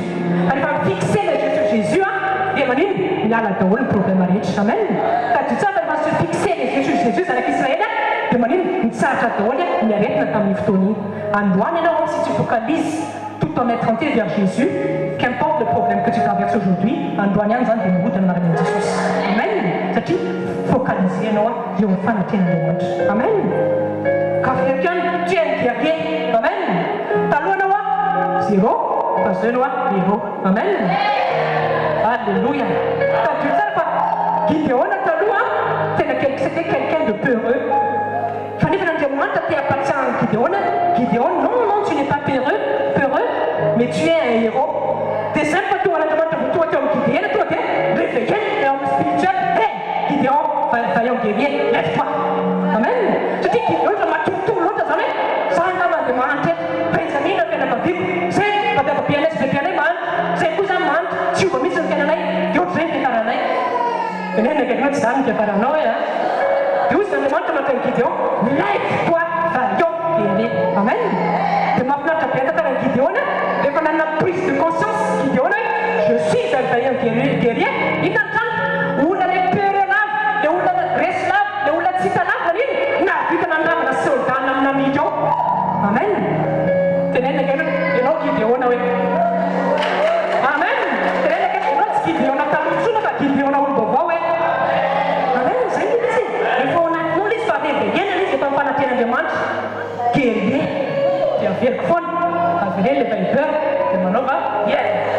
Amen. Ça va l'hymne la foi, ça va l'hymne ça va l'hymne la foi. La composée de coup, fallait, la petite on a tenu, on va l'hymne. Amen. Je crois que là, c'est là, Alléluia.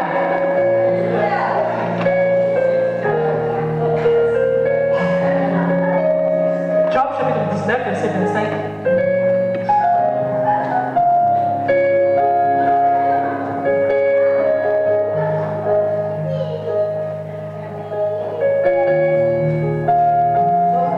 Job chapitre 19, verset 25.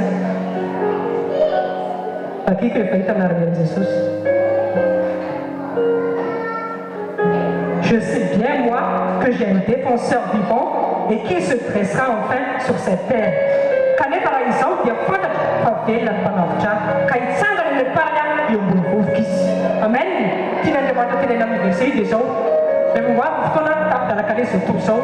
Nous l'avons comme la fenêtre, c'est possible là-dessous. Si je suis là-dessous, si c'est à temps, vous dites, tu vas, les gens s'en vont ça, les gens réveillent dans l'intérieur, les gens s'appuient dans les belles demandes, et vous dites, je vais dans le panopcha. Amen.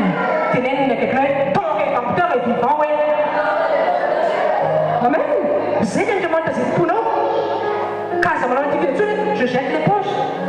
Si c'est un je jette l'éponge, mais tu es un guerrier. Amen. Tu dois affronter le combat. Amen. Si on a Satan dans un alléluia. Mais nos missions, c'est d'affronter le problème. C'est qui pas toujours les manières comme nous. Amen. Lamentation chapitre 3, verset 21 à 23. Lamentation chapitre 3, verset 21 à 23. Qui continue à résumer que les gens, mais c'est une lamentation, lamentation chapitre 3, verset 21 à 23. Les bontés de Dieu se renouvellent chaque matin. Amen. Ils ont signé mais ce problème, c'est une bonté. Non, c'est pas de problème, pas. Les bontés se renouvellent chaque matin. Mais la fois, non, c'est pas la télévision, c'est la nationale, mais tout pour la mission, il y a un beau, tu peux les faire la télévision pour vous, pour les bontés pour vous, pour la mission solution pour vous, pour les faire la chaîne pour vous, ça, il y a un demande, amen. À nous, comme la mission, on va se faire en bonté de Dieu, à renouveler les demandes que nous fait dans Noah, à soumettre nous fait dans Noah, à mener à Jésus, amen. Il y a un autre verset, la demande, il y a une demande, à partir de Panaноlis, à partir de Pananolis, de proclamer, amen. Je vais dire, faire comme Baba, quand nous tombons dans l'Ancien Testament, nous ne sommes pas dans celui qui est dans l'Ancien Testament, je vais faire comme Baba, vous savez, de partir de la foi, il n'a pas de demande à nous qui en viennent. Ça dit, Dieu, tu nous as délivrés de l'Égypte, Dieu, tu nous as sortis de tel ou tel problème, Dieu, ta main était toujours avec nous, mais comme tu as un problème à la craie, des fois, tu ne fallait pas demander, c'est intervenir, tu as fait la famille, intervenir là, comme le présent, le problème, c'est ma joie, amen. Et comme Baba, que nous t'es tombé, on demande, ils sont là dans ce problème, ça va, tu fais une histoire, tu fais pas de facture, non, tu as la main, non, la musique en fond.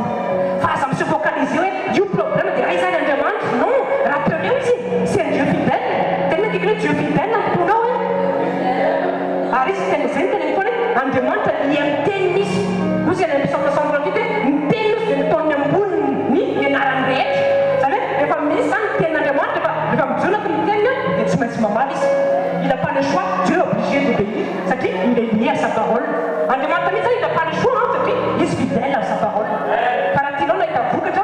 le teny ifikely le teny izy roa le teny dia mitanao mivokatra ambadika le teny amen alleloia za mahita fa tena olona mahery vaika be anao mifivoka androany amen androany importe karazana satana mety mitadidy ianao a vao mahitanao fotsy izy tonga dia mitsoka ozy miteny français va prendre ses jambes ses pieds dia tsy mila mahanakory izy a fa tonga dia mitsoka mahery satria hitan'le fanekten'Andriamanitra lehibe ao anatinao amen Luc 10:19 qui moa dia verset tintadiko anao foana Luc 10:19 tenena ekeko mba hiainety ny ten'Andriamanitra efa misy autorité ao anatinao Luc 21:15 ozy ny ten'Andriamanitra efa mena vava sainatsika qu'aucun adversaire ne pourrait résister aizy ny ampiasanao vavanao e aizy ny ampiasanao fisainanao aizy Andriamanitra efa milaza fa ninina zany karazana adversaire raha vao miteny fotsiny vavanao raha vao misainsaina teny fotsiny ao dia tsy miala ny adversaire amen tenena ekeko zany ny attitude avec Élien hoe ary ianao tena vaillant soldat mihitsy amen zay nge mampatonga le armée de saint moa tsy hitanao fa da autorise m'appeler izy tamin'ny anazy tu es un armée God sauve army fallait pendant avec t-shirt God sauve army pendant les convoqués God sauve army fa Mao sauve army la met du souris tenena ekeko ianao tena olona le mahery be hoe ianao a fatary zay zavatra tena maty tena fatary le izy ringa ny olona no tsy misy ny fahalalana fa za tena tiako misy ny teny an'ity hoe ringa ny olona rehefa tsy mampatatra ny identité tena ringa na reto dia ozy any amin'ny galatana na dia roary ozy izy a dia ho andeha foana ny olona anakay rehefa tsy mampatatra ny toerana sy ny position zay misy azy amen any anefesana izy dia le tsara mbola miteny fa tsika izy dia natsanga an' Jesosy manana position spirituelle à la droite de Dieu le Père izy rehefa Jesosy qui signifie à la droite de Dieu le Père égal manana iny misy domination ao anatiny amen tenena ekeo hoe zany position-nao hoe ianao zany mirene dans le lieu céleste avec Jésus-Christ Jésus mirene zany ke vao mijery fotsiny juste maniny parfect dao ny tena bravevity tenena ekeo zay ianao zay hoe fatary foana zany zavatra raha velombeloko foana fanahinao hoe za mahery be amen tena mahery be anao satria mahay zavabetra anao amin'le pampahery anao amen dia vokisa amin'izany ny fanahinao dia iainy le izy satria zao tadiny tsara Andriamanitra mamaly arak'izay nonao Andriamanitra mamaly arak'izay jononao karaha zany ninonao a very foana il n'a pas le choix Dieu est obligé de te répondre fa ny angatahaka aminao a dia mba vahery izy amen atsio ao izy Andriamanitra dia voahika nareo fa problème tsika tsy natso mbola mitady solution gauche droite tsika nefa chemin efa tout tracé androany manoko zao a tononoka maraneny Jesosy a fa ianao a dia tsy holanaka manak'izay zany ny fiainanao laran'i Jesosy tononoka fa le lion zay vao anatinao a dia mbola maly anao foana ireagira foana io ka ninina zany atsipika rehefa ny satana amin'ny fiainanao a dia tsy ambininy zany maraneny Jesosy satria fiainana ampitana le lionao a tsy matorotorotorina anao fa revelena izy anaran'i Jesosy amen raisy zany a toerana kontonao zany maraneny Jesosy amen dia tsara zay nge lesika tamin'ity semaine ity tamin'ny jeune hoe raninena ny ao anaty efa ao anaty daholo efa soavy rehetra fa raninena le izy anaran'i Jesosy androany koa ninina karazana fahasoavana tsara zay efa onananao a voasiny zany androany maraneny Jesosy amen io zany tena androatra voasiny reo fa aza matory matory zany tena andromanitra miteny hoe be dia be zany olona matory nefa nefa maniny tokony vo amen tenenina kekreo tsy lera partoristorina tsony zao hoe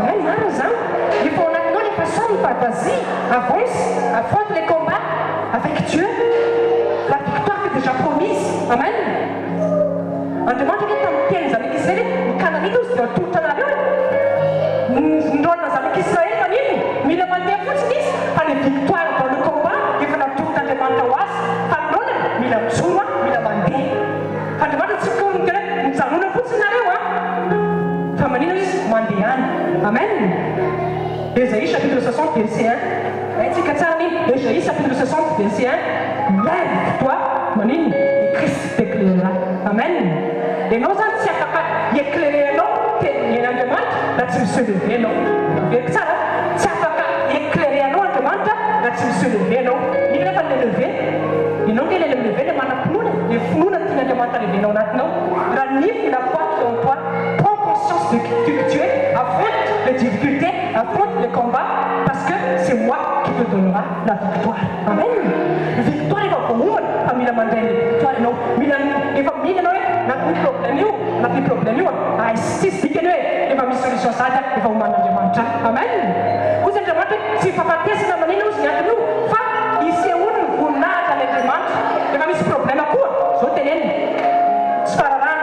problème io fa zao ny atyvita tokony anaraka misy problème tonga dia tena fotsiny hoe voninahitra andriamanitra isy aminay no maty problème io raha jesosy amaniny rehefa misy mareta mitranga tenenaka relaksa fotsiny hoe zao teneniny ao matin'ny aretiny ihany rehefa misy fanasarana vomanao anaramen'i jesosy zay le izy zay tena amin'andriamanitra satria fantatroa fa n'andriamanitra zay tomponao le izy efa nanana le izy tsy hotadavina fa maniny aktivenao fotsiny le izy dia miasa le izy amen amaratsika azy teniny akaikinao hoe fana amizay tsika ary misy manatena fa tena nandraytsika de chronique ty tena verset mahafinaritra izy dia tiako mazanako aminareo de chronique chapitre 20 verset 12 de chronique chapitre 20 verset 12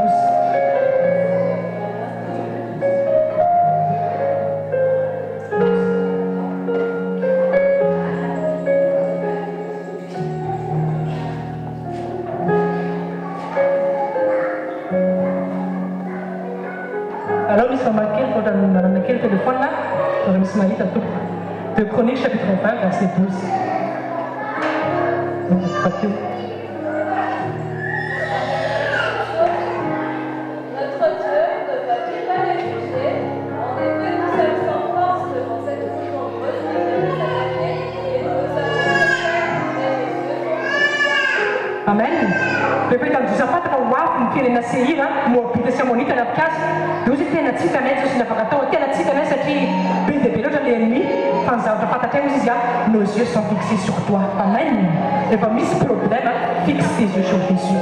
Josaphat zany tena fantatra misy raha nierana ny fisainako raha nierana ny vatako tsy ho tena raisina ny fahavalo eto fa ny zavatra fantako izy Josaphat sy ny Israelita rehefa fixé aminao ny regarako dia tsy maintsy tafavoaka foana. Androany ny afatra ho anao fixe le regard sur Jésus, regarde le serpent d'airain et une solution en problème. Reste une panafana, reste une panastana fenana, reste une paumbiazana, reste une pisanatana, tout comme la révélation de Jésus, pas de comme la César le fenano, tout comme la révélation de Jésus, pas de ban en fenano, tout comme la révélation de Jésus, pas de Satan le fenano, et Champi, et Sanaké, ça ne pas la révélation de Jésus, c'est-à-dire qu'il est Satan, non Jésus, il est Satan, le Dieu en a maintenant, car il met du géant dans la lisa, pour des coupes na vavany satria misy io ana mahery noazy ao anatinao Jesosy Kristy velona sy masina Nazareta ny anarana raisy zany toerana be zany amin'ny anarany Jesosy. Amen. Teatsika ho Andriamanitra. Halleluja.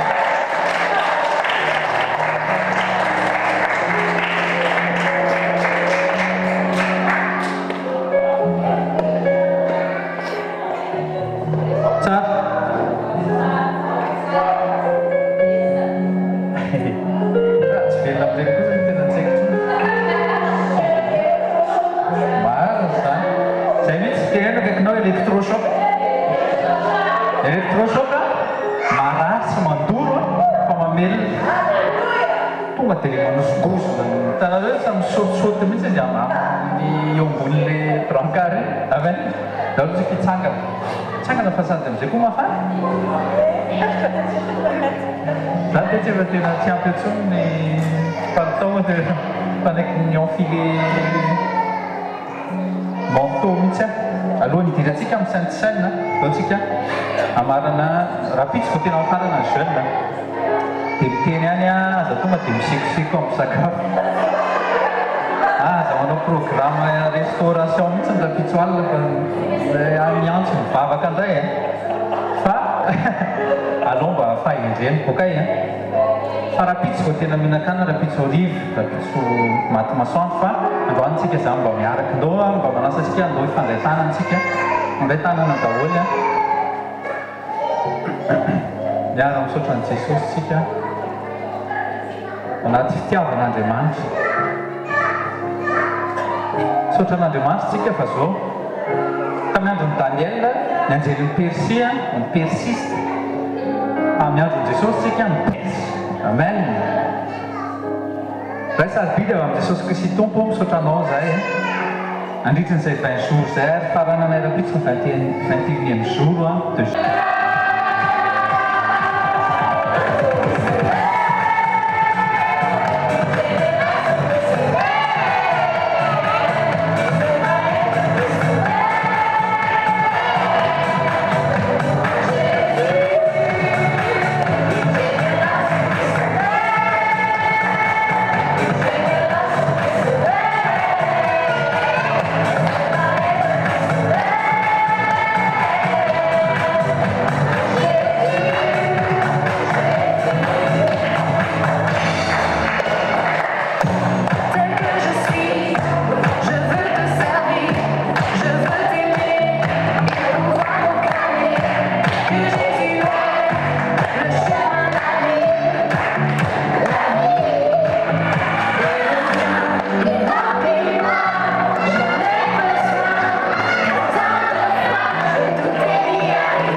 Mazotoera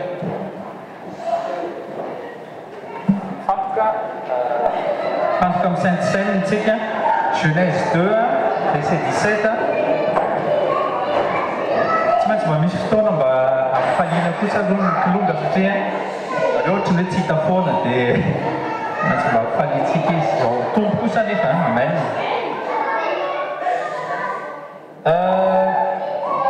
Rehefa i Adama sy Eva efa nihinana an'ilay hazo mahalala ny tsara sy ny ratsy ao amin'ny Genèse 2:17 misy an'izany rehefa mijery anareo dia nisokatra ny masony hanampalahelo ny fanahy ny olombelona tonga dia misatiry be any amin'ny malina foana nahagaga mihitsy tsy tonga dia any amin'ilay connaissance an'ilay bien fa ny connaissance amin'ny malina ilay izy dia jereo tsara ny fiainana zao tontolo zao matahotra plus coco ny enfer izy noho ny hoe andikatsaka ny hiditra ny ciel. Ny olona te hiditra ny ciel fa aloha matahotra ny enfer matahotra ny devoly.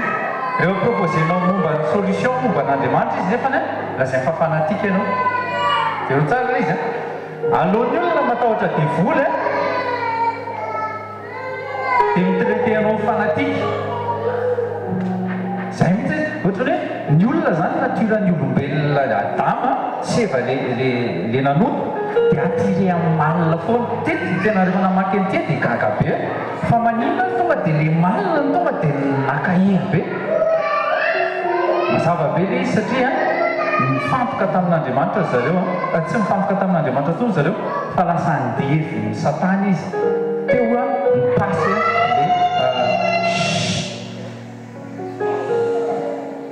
mipasy le fahefana teo nomeny Adama any Lucifer. Zavatra nataon'Andriamanitra dia tsara avokoa tena ndraikinao zavatra nataon'Andriamanitra tsara avokoa. Be da be ny kristianina be da be ny athée izay mametsiny an'Andriamanitra hoe raha Andriamanitra milaza fa tiany olombelona maninona tsy tonga dia nitapahan'ilay hazo fa maninona ny nampanindriny ilay hazo anankiroa. Zay foana ny vavan'ny olona na za koa mba nametra-panontaniana zany taloha raha tena mafy Andriamanitra mihitsy tonga dia navonoany tonga dia vonoany le serpent amina nozony fotsiny.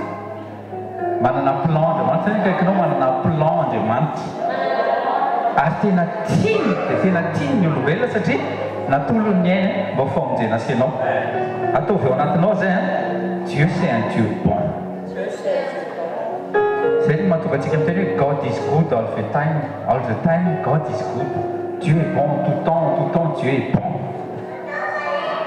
Aza mametsiny n'Andriamanitra mihitsy dia fa ohatra ka sendra épreuve ianao dia hoe tena tsy tian'Andriamanitra adininy angamba mifatohy ianao fa ianao mila miatrika an'ilay izy sy mitondra lumière ao anatin'ilay fotoana sy ny circonstance. Ny olana teto dia izao hainao tsara mihitsy fa ny présence an'Andriamanitra dia tsara kokoa ny zavatra eo amin'ilay toerana fa tsy mbola fotoana ny tokony hinanana an'ilay izy mihinana alohan'ny fotoana tena kaikinao hoe za mihinana alohan'ny fotoana mihinana mihitsy zany zay zavatra consommenao alohan'ny fotoana na mivady zany na mihinana mihitsy tena tonga dia mitarika ozona foana ilay izy mampalahelo ilay izy fa sofa misy Andriamanitra fa samy milatsaka tamin'izany daholo ny ankabeazika fa sofa teo Andriamanitra satria tsy sitrapon'Andriamanitra mihitsiny ny voasotasota ohatr'izany ny programme mba eritrereto ny azafady tsy resabetaveta ilay izy ohatrany hoe vehivavy na lehilahy madio any atsika tamin'ny voateraka tao akivondrayntsika fa atao satana mihitsy zay alotonao io ranga zay andotonao io raha matoa dia avy eo ny ianao mezany fotsiny iny prince isany tsy nandalo tamin'iny mampalahelo vehivavy ro mahatratra n'izany fiteny zany ny lehilahy moa dia misekoseko be coq du village zany mba fierté zany fierté an'olombelona mezana ro vao madio le vehivavy mezana ro vao madio lehilahy ino mbola tsy kiniaraka tamin'ny lehilahy mihitsy mbola tsisy lehilahy nikitika ny vehivavy iny dia lasa menatra dia lasa manao foana kaikinao arovo ny tenanao arovo tena arovana tena arovo tena résiste fa tena mba mijerena ny génération future za tia tena plaisirana 5 minutes tsy andeha ho aiza koa tena maro zany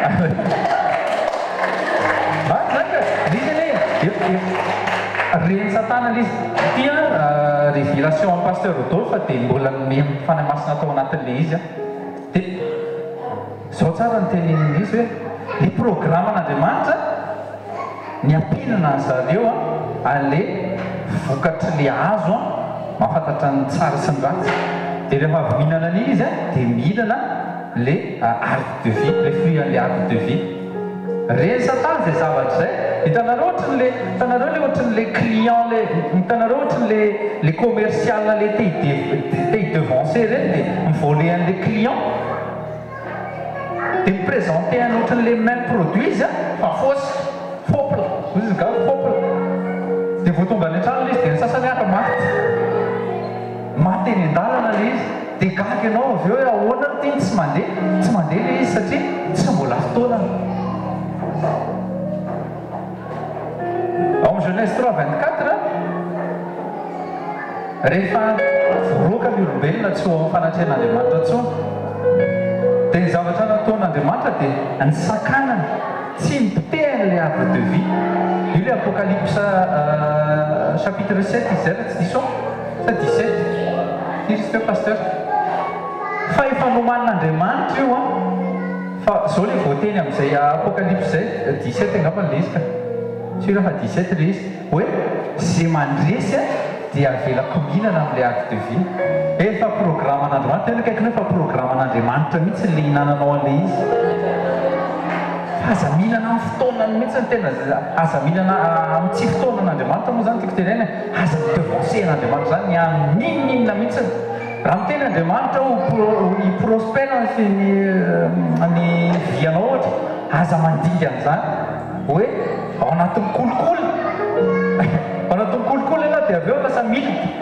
dia mieritreritra zay mihitsy ngala izy zay le miteraka Ismaely hatramin'izao problème ny Abraham io mbola tsy résolu foana mba hieritreritra hoe problème ny Abraham mbola tsy résolu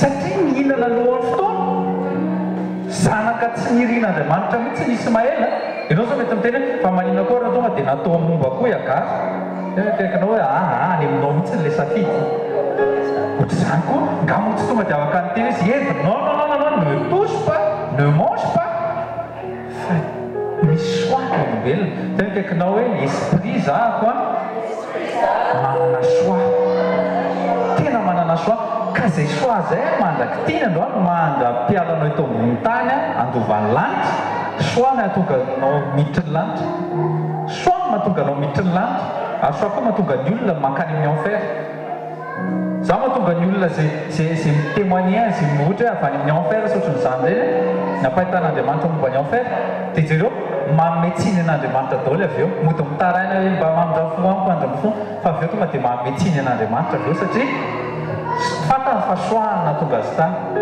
ka manitsenao andriamanitra androany amen. Misy zavatra ho antsika rehefa avy eo lera androany sy fotoana hinananao azy latabatry ny tompo tena kaikinao hoe latabatry ny tompo izy mihitsy ny tena hoe ataovy zao fahatserovana atsiaro azy tsika ary io tena zavatra tsy teny satana mihitsy io satria isaky mihinana an'le mofotsika dia mahatsiaro fandaroana sy ny kapohany Jesosy.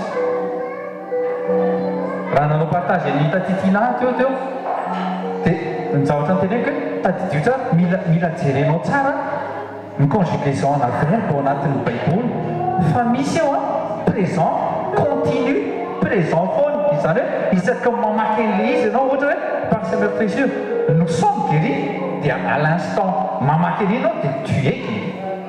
Fa rehefa izy zany tena a été donné hoe ma vie a été offert zavatra efa voavidy le izy efa natao le izy tsy atao zao ntsony le izy fa efa vidy anjaranao amin'izay no misitraka androany amin'ny anaran'i Jesosy.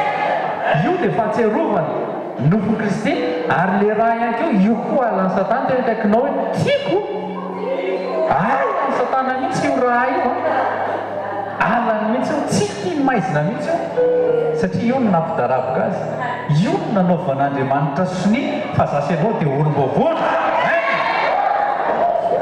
tena kriana mihitsy zany satria alany io tsy tiany io raha io tena lavitra nondrany abeny io raha io tsy dia manakina fahotana tsy takenatra io. Genèse 3:7 Genèse 3:7 alors ils se firent des pagnes en cousant ensemble des feuilles de figuier. Zay le manamartena tena kaikinao hoe rehefa eo amin'ny latabatry ny tompo aza manamartena zany tena conseil aza manamartena zany sokafo ny fonao dia mibeba dia mbola tsy mihinana sy misotro anao zao dia mibeba sasao hoe Jesosy tsy mendrika nihinana an'io ary tsy mendrika nisotro an'io fa sasao ahy mamilamila tonga dia miravoravo tanany ny satana vao mikitika an'io anao fa inona nataony Jesosy. Hébreux 9 verset 22. En fait, selon la loi, presque tout est purifié avec le sang et il n'y a pas de pardon des péchés sans que le sang soit versé. Nataon'andriamanitra ny nécessaire rehetra fa tsy nampiovan'le natura le izy. Inona ny nécessaire nataon'andriamanitra? Genèse 3:21 izy ireo tsy niraisiko noty le izy mosa niraisiko jereo andriamanitra teny hoe andriamanitra eo anilako foana ary tena tia izy. Genèse 3:21 Éternel Dieu fit à Adam et à sa femme des vêtements de peau pour les habiller. Mpaka voalohany dia andriamanitra nanao azy very ny ty lesony ty any mpaka rehefa avy eo mpaka voalohany dia Genèse 3:21 izy nanao sacrifice biby voalohany mba hanakonana satria ry zareo nanamary tena be mihitsy zay nitanjaka fa mila takonana toy izy andriamanitra hoe tsisy dikany fa raha tsy takonan'le raha dia tonga dia iviteran'ny colère de Dieu, colère divine. Ny deuxième paka dia haintsika tsara mihitsy fa tamin'ny andro Mosesy zay ohatra ny tenin'ny pasteur teo hoe préfigurany fahatongavan'i Jesosy. Exode 12 verset 2 tsy vakintsika fa raisy note fa nouvelle alliance teny kaikinao hoe nouvelle alliance oreto nouvelle alliance tena tsy haiko ny herin'ny nouvelle alliance io tena oreto ny puissance ny lacroix puissance ny nofo sy ny rahan'i Kristy io tsy ohatran'le mesue nohan'ry Mosesy mesue ny nataon'zany mesue siana mangidy mara zany ondro natao mesue ny anaran'zany fa ny anao io tena vatany Kristy ary tena rahan'i Kristy tahaka ny manao sonitsika androany fa oui mandritry ny andro mpianakindray dia mbola hiara-dalana aminao tompo amen manaiky fa ianao le nikapohana sy ny daroana mba tovaky fanasitrana raha misy rerajeraka indray ohatra ny taty hortense nasaiko nijofa vombely izy satria zao tao anatin'ny heure de prière izy no nitafian'ny satana dia paralysé ny tapany ambany tsy tena entantara loatra izy tsy haiko menatra ve izy fa paralysé tianytenena am'le hoe tsy tenena hoe tsy nahetsika ny paralysé mihitsy mitapany ambany na saiko ny etsehany dia tsy nietsika le ortaina saiko ny etsehany dia tsy navita nietsika mikikika izy tao amin'ny telefona tsy hitako izay nampanginana anazy za koa moa tonga dia za koa so ihany fa efa taitrako fa mbola nanontany aloha hoe fa misy inona satria hoe amin'ny roa maraina zany olona miantso a sûrement tsy maintsy urgent zany dia paralysé ny tongony ozy izy dia tsy maintsy niara-mivavaka teo zay atena hoe kaikinao tsara jesosy hoa zay zavatra zay mila nanantsika foana mifampivavaka tena kaikinao mifampivavaka alany satana mihitsy ianao ary izy anisan'ny tendren'Andriamanitra resaka intercession atao amin'ny iraka dia mipilie mihitsy dia davy satana ho adavoka fa voatafatsangana izy hainy tsara mihitsy ny tokony atao manao louange vao mai miderain ndio izy tonga somatra tsara teto raha ny tokony araka tamin'ny taty izy alohan'ny hoe nandeha seul mihitsy ho provena fa tsy ho voasakatsaka ny tena kaikinao mba mipersiste amin'ny manaraka koa ianao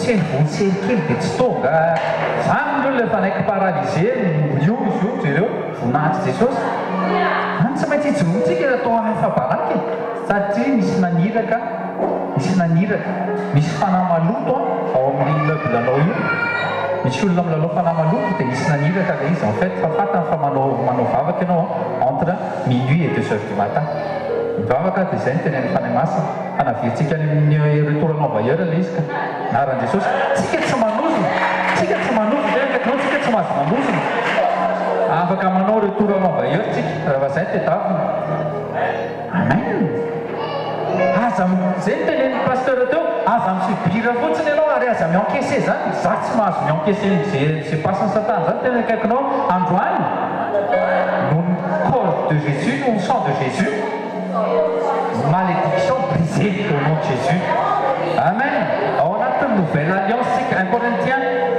Corinthiens 5 verset 7 mitsanganonareo izy mipasika atsika 1 Corinthiens 5 verset 7 tsy nandray an'le izy tsy niraisiko note le izy fa mba misy mamaky izy nefa mahita au nom de Jésus. Faites disparaître le vieux levain, afin que vous soyez une pâte nouvelle, puisque vous êtes sans levain, car Christ à notre pâte a été immolé. Christ notre Pâque, Christ notre Pâque.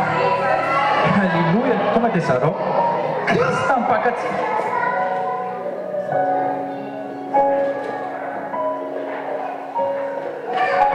ny tsika tsy ombontsony jesosy tsy mitaky ranjany intsony Christ notre Pâque andeha zay manomboka androany fisaka mihinana ny mofo io sy misotro an'io raha io anao dia ataovy ao anatinao fa Christ ampakisika anao alleluia za tena mientana mihitsy aty anatiko aty rova maria an'izany zavatra zany zany mahatonga nyity nofontsika ty tsy afaka mérité ciel intsony noa iadamasieva nihinana le fruit défendu dia mijanona foana izay empreinte zay dia tsy maintsy tera-baovao tsika mba andovatsika le corps incorruptible ao tsika elo tsara le corps du Christ ankehitriny représenté amin'ny pain io et le sang la vie du Christ représenté par le vin c'est le fruit de la vigne c'est les arbres de vie.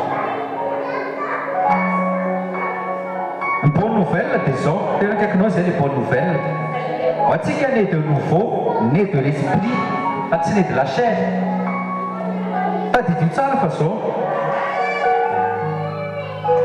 Après un sacrifice de Jésus, puisque tu as mis le sacrifice tout, en demande, à ça et dire les ira la tsakatsunis. Un sacrifice de Jésus, des sacrifices ultimes, un sacrifice faratatondrindra zay vita an'Andriamanitra ary tsy mitakitsony izy eo amin'ny fiainanao afaka midiserne tsika hoe ohatrany ahoana ny avy amin'Andriamanitra zany ao anatin'ny sainte seine satria misy ny fausse dia avy any amin'ny satana izay mbola raha hafa sy nofo hafa izay saina hoaninao sy saina sotronao afaka discerninao amin'izay izy manomboka androany le toe arbre atao anaty Éden arbre de vie anay dia arbre de connaissance si du bien du mal reste on est vite fait Lucas 22 verset 19 Lucas 22 verset 19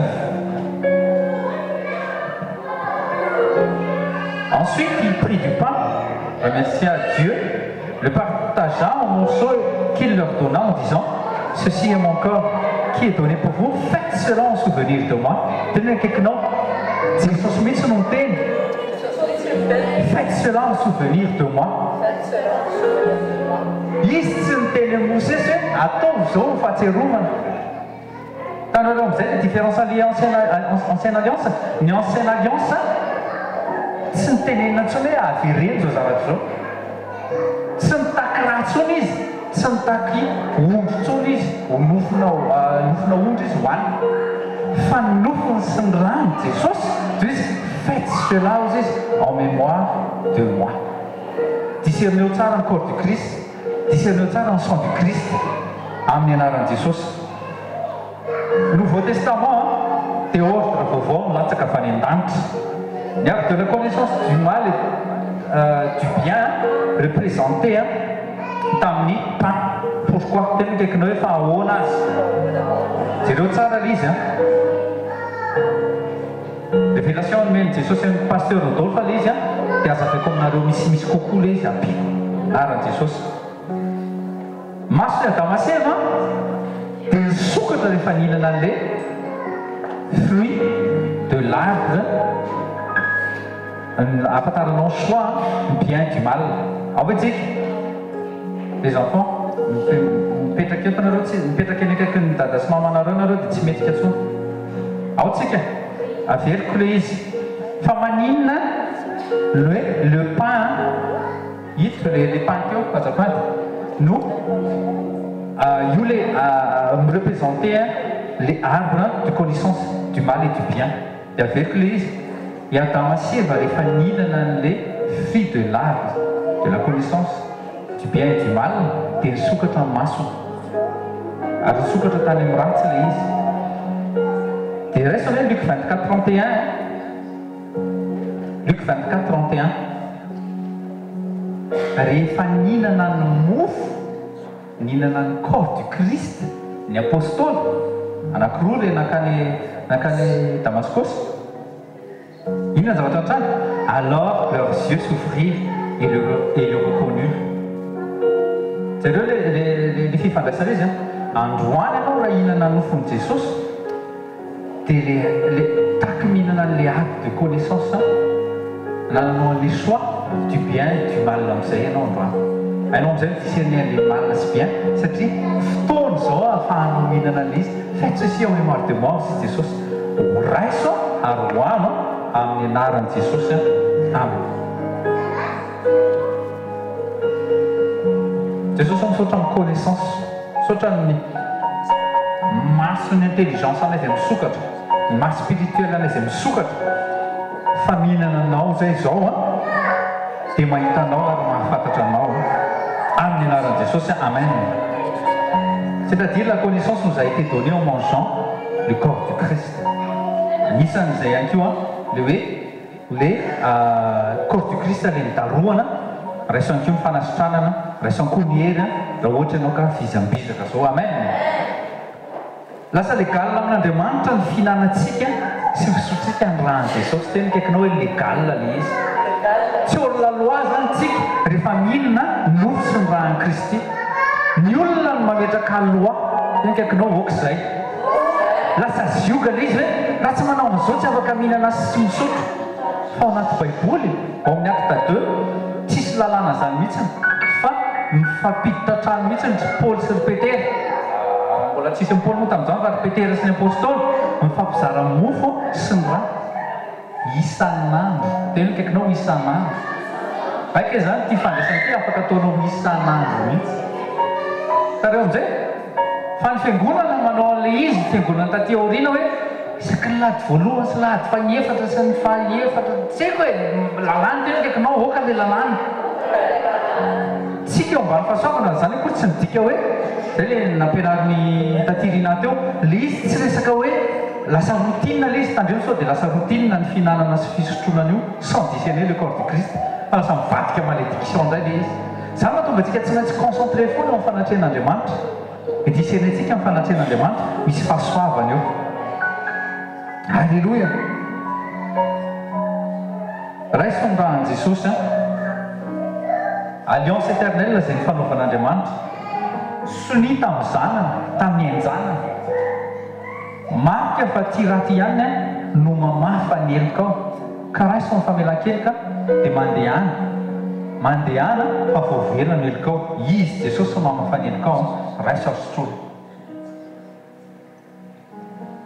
Jesosy misaotra ny amin'ny rano madio ary na ny adehananao ary koa dia lasa adehananay ankehitriny aminaran'i Jesosy misaotra raha eo fa marina aminay fankoronao dia iray aminay ankehitriny ary ny saonao dia mikorina ty anatinay aty Jesosy raha eo misaotra fa manadio tanteraka ny dossier anay ny ranao ankehitriny ary mamono ny microbe hatrany tapodokatra ny paladia amin'ny anarana hery Jesosy misaotra raha eo ny amin'ny latabatra izay nivelarinao androany fanasainao kosa tany mahita fa zahay dia anao ka mandidy amin'ny anarana Jesosy fa zahay dia tempolo ny fanahy masina fa tsy tempolo ny satana intsony tsy tempolo ny aretina fa tempolo ny fahasalamana tsy tempolo ny tsy fisiny fa tempolo ny fahombiazana sy prospérité amin'ny anarana Jesosy efa Nazareta mandehana dia mahombiaza amin'ny lafiny rehetra ny fiainanareo amin'ny anarana Jesosy efa Nazareta. Amen. Fa fahasoavan'Andriamanitra matoy zao fahasoavan'Andriamanitra matoy zao anareo. Amen. Peace.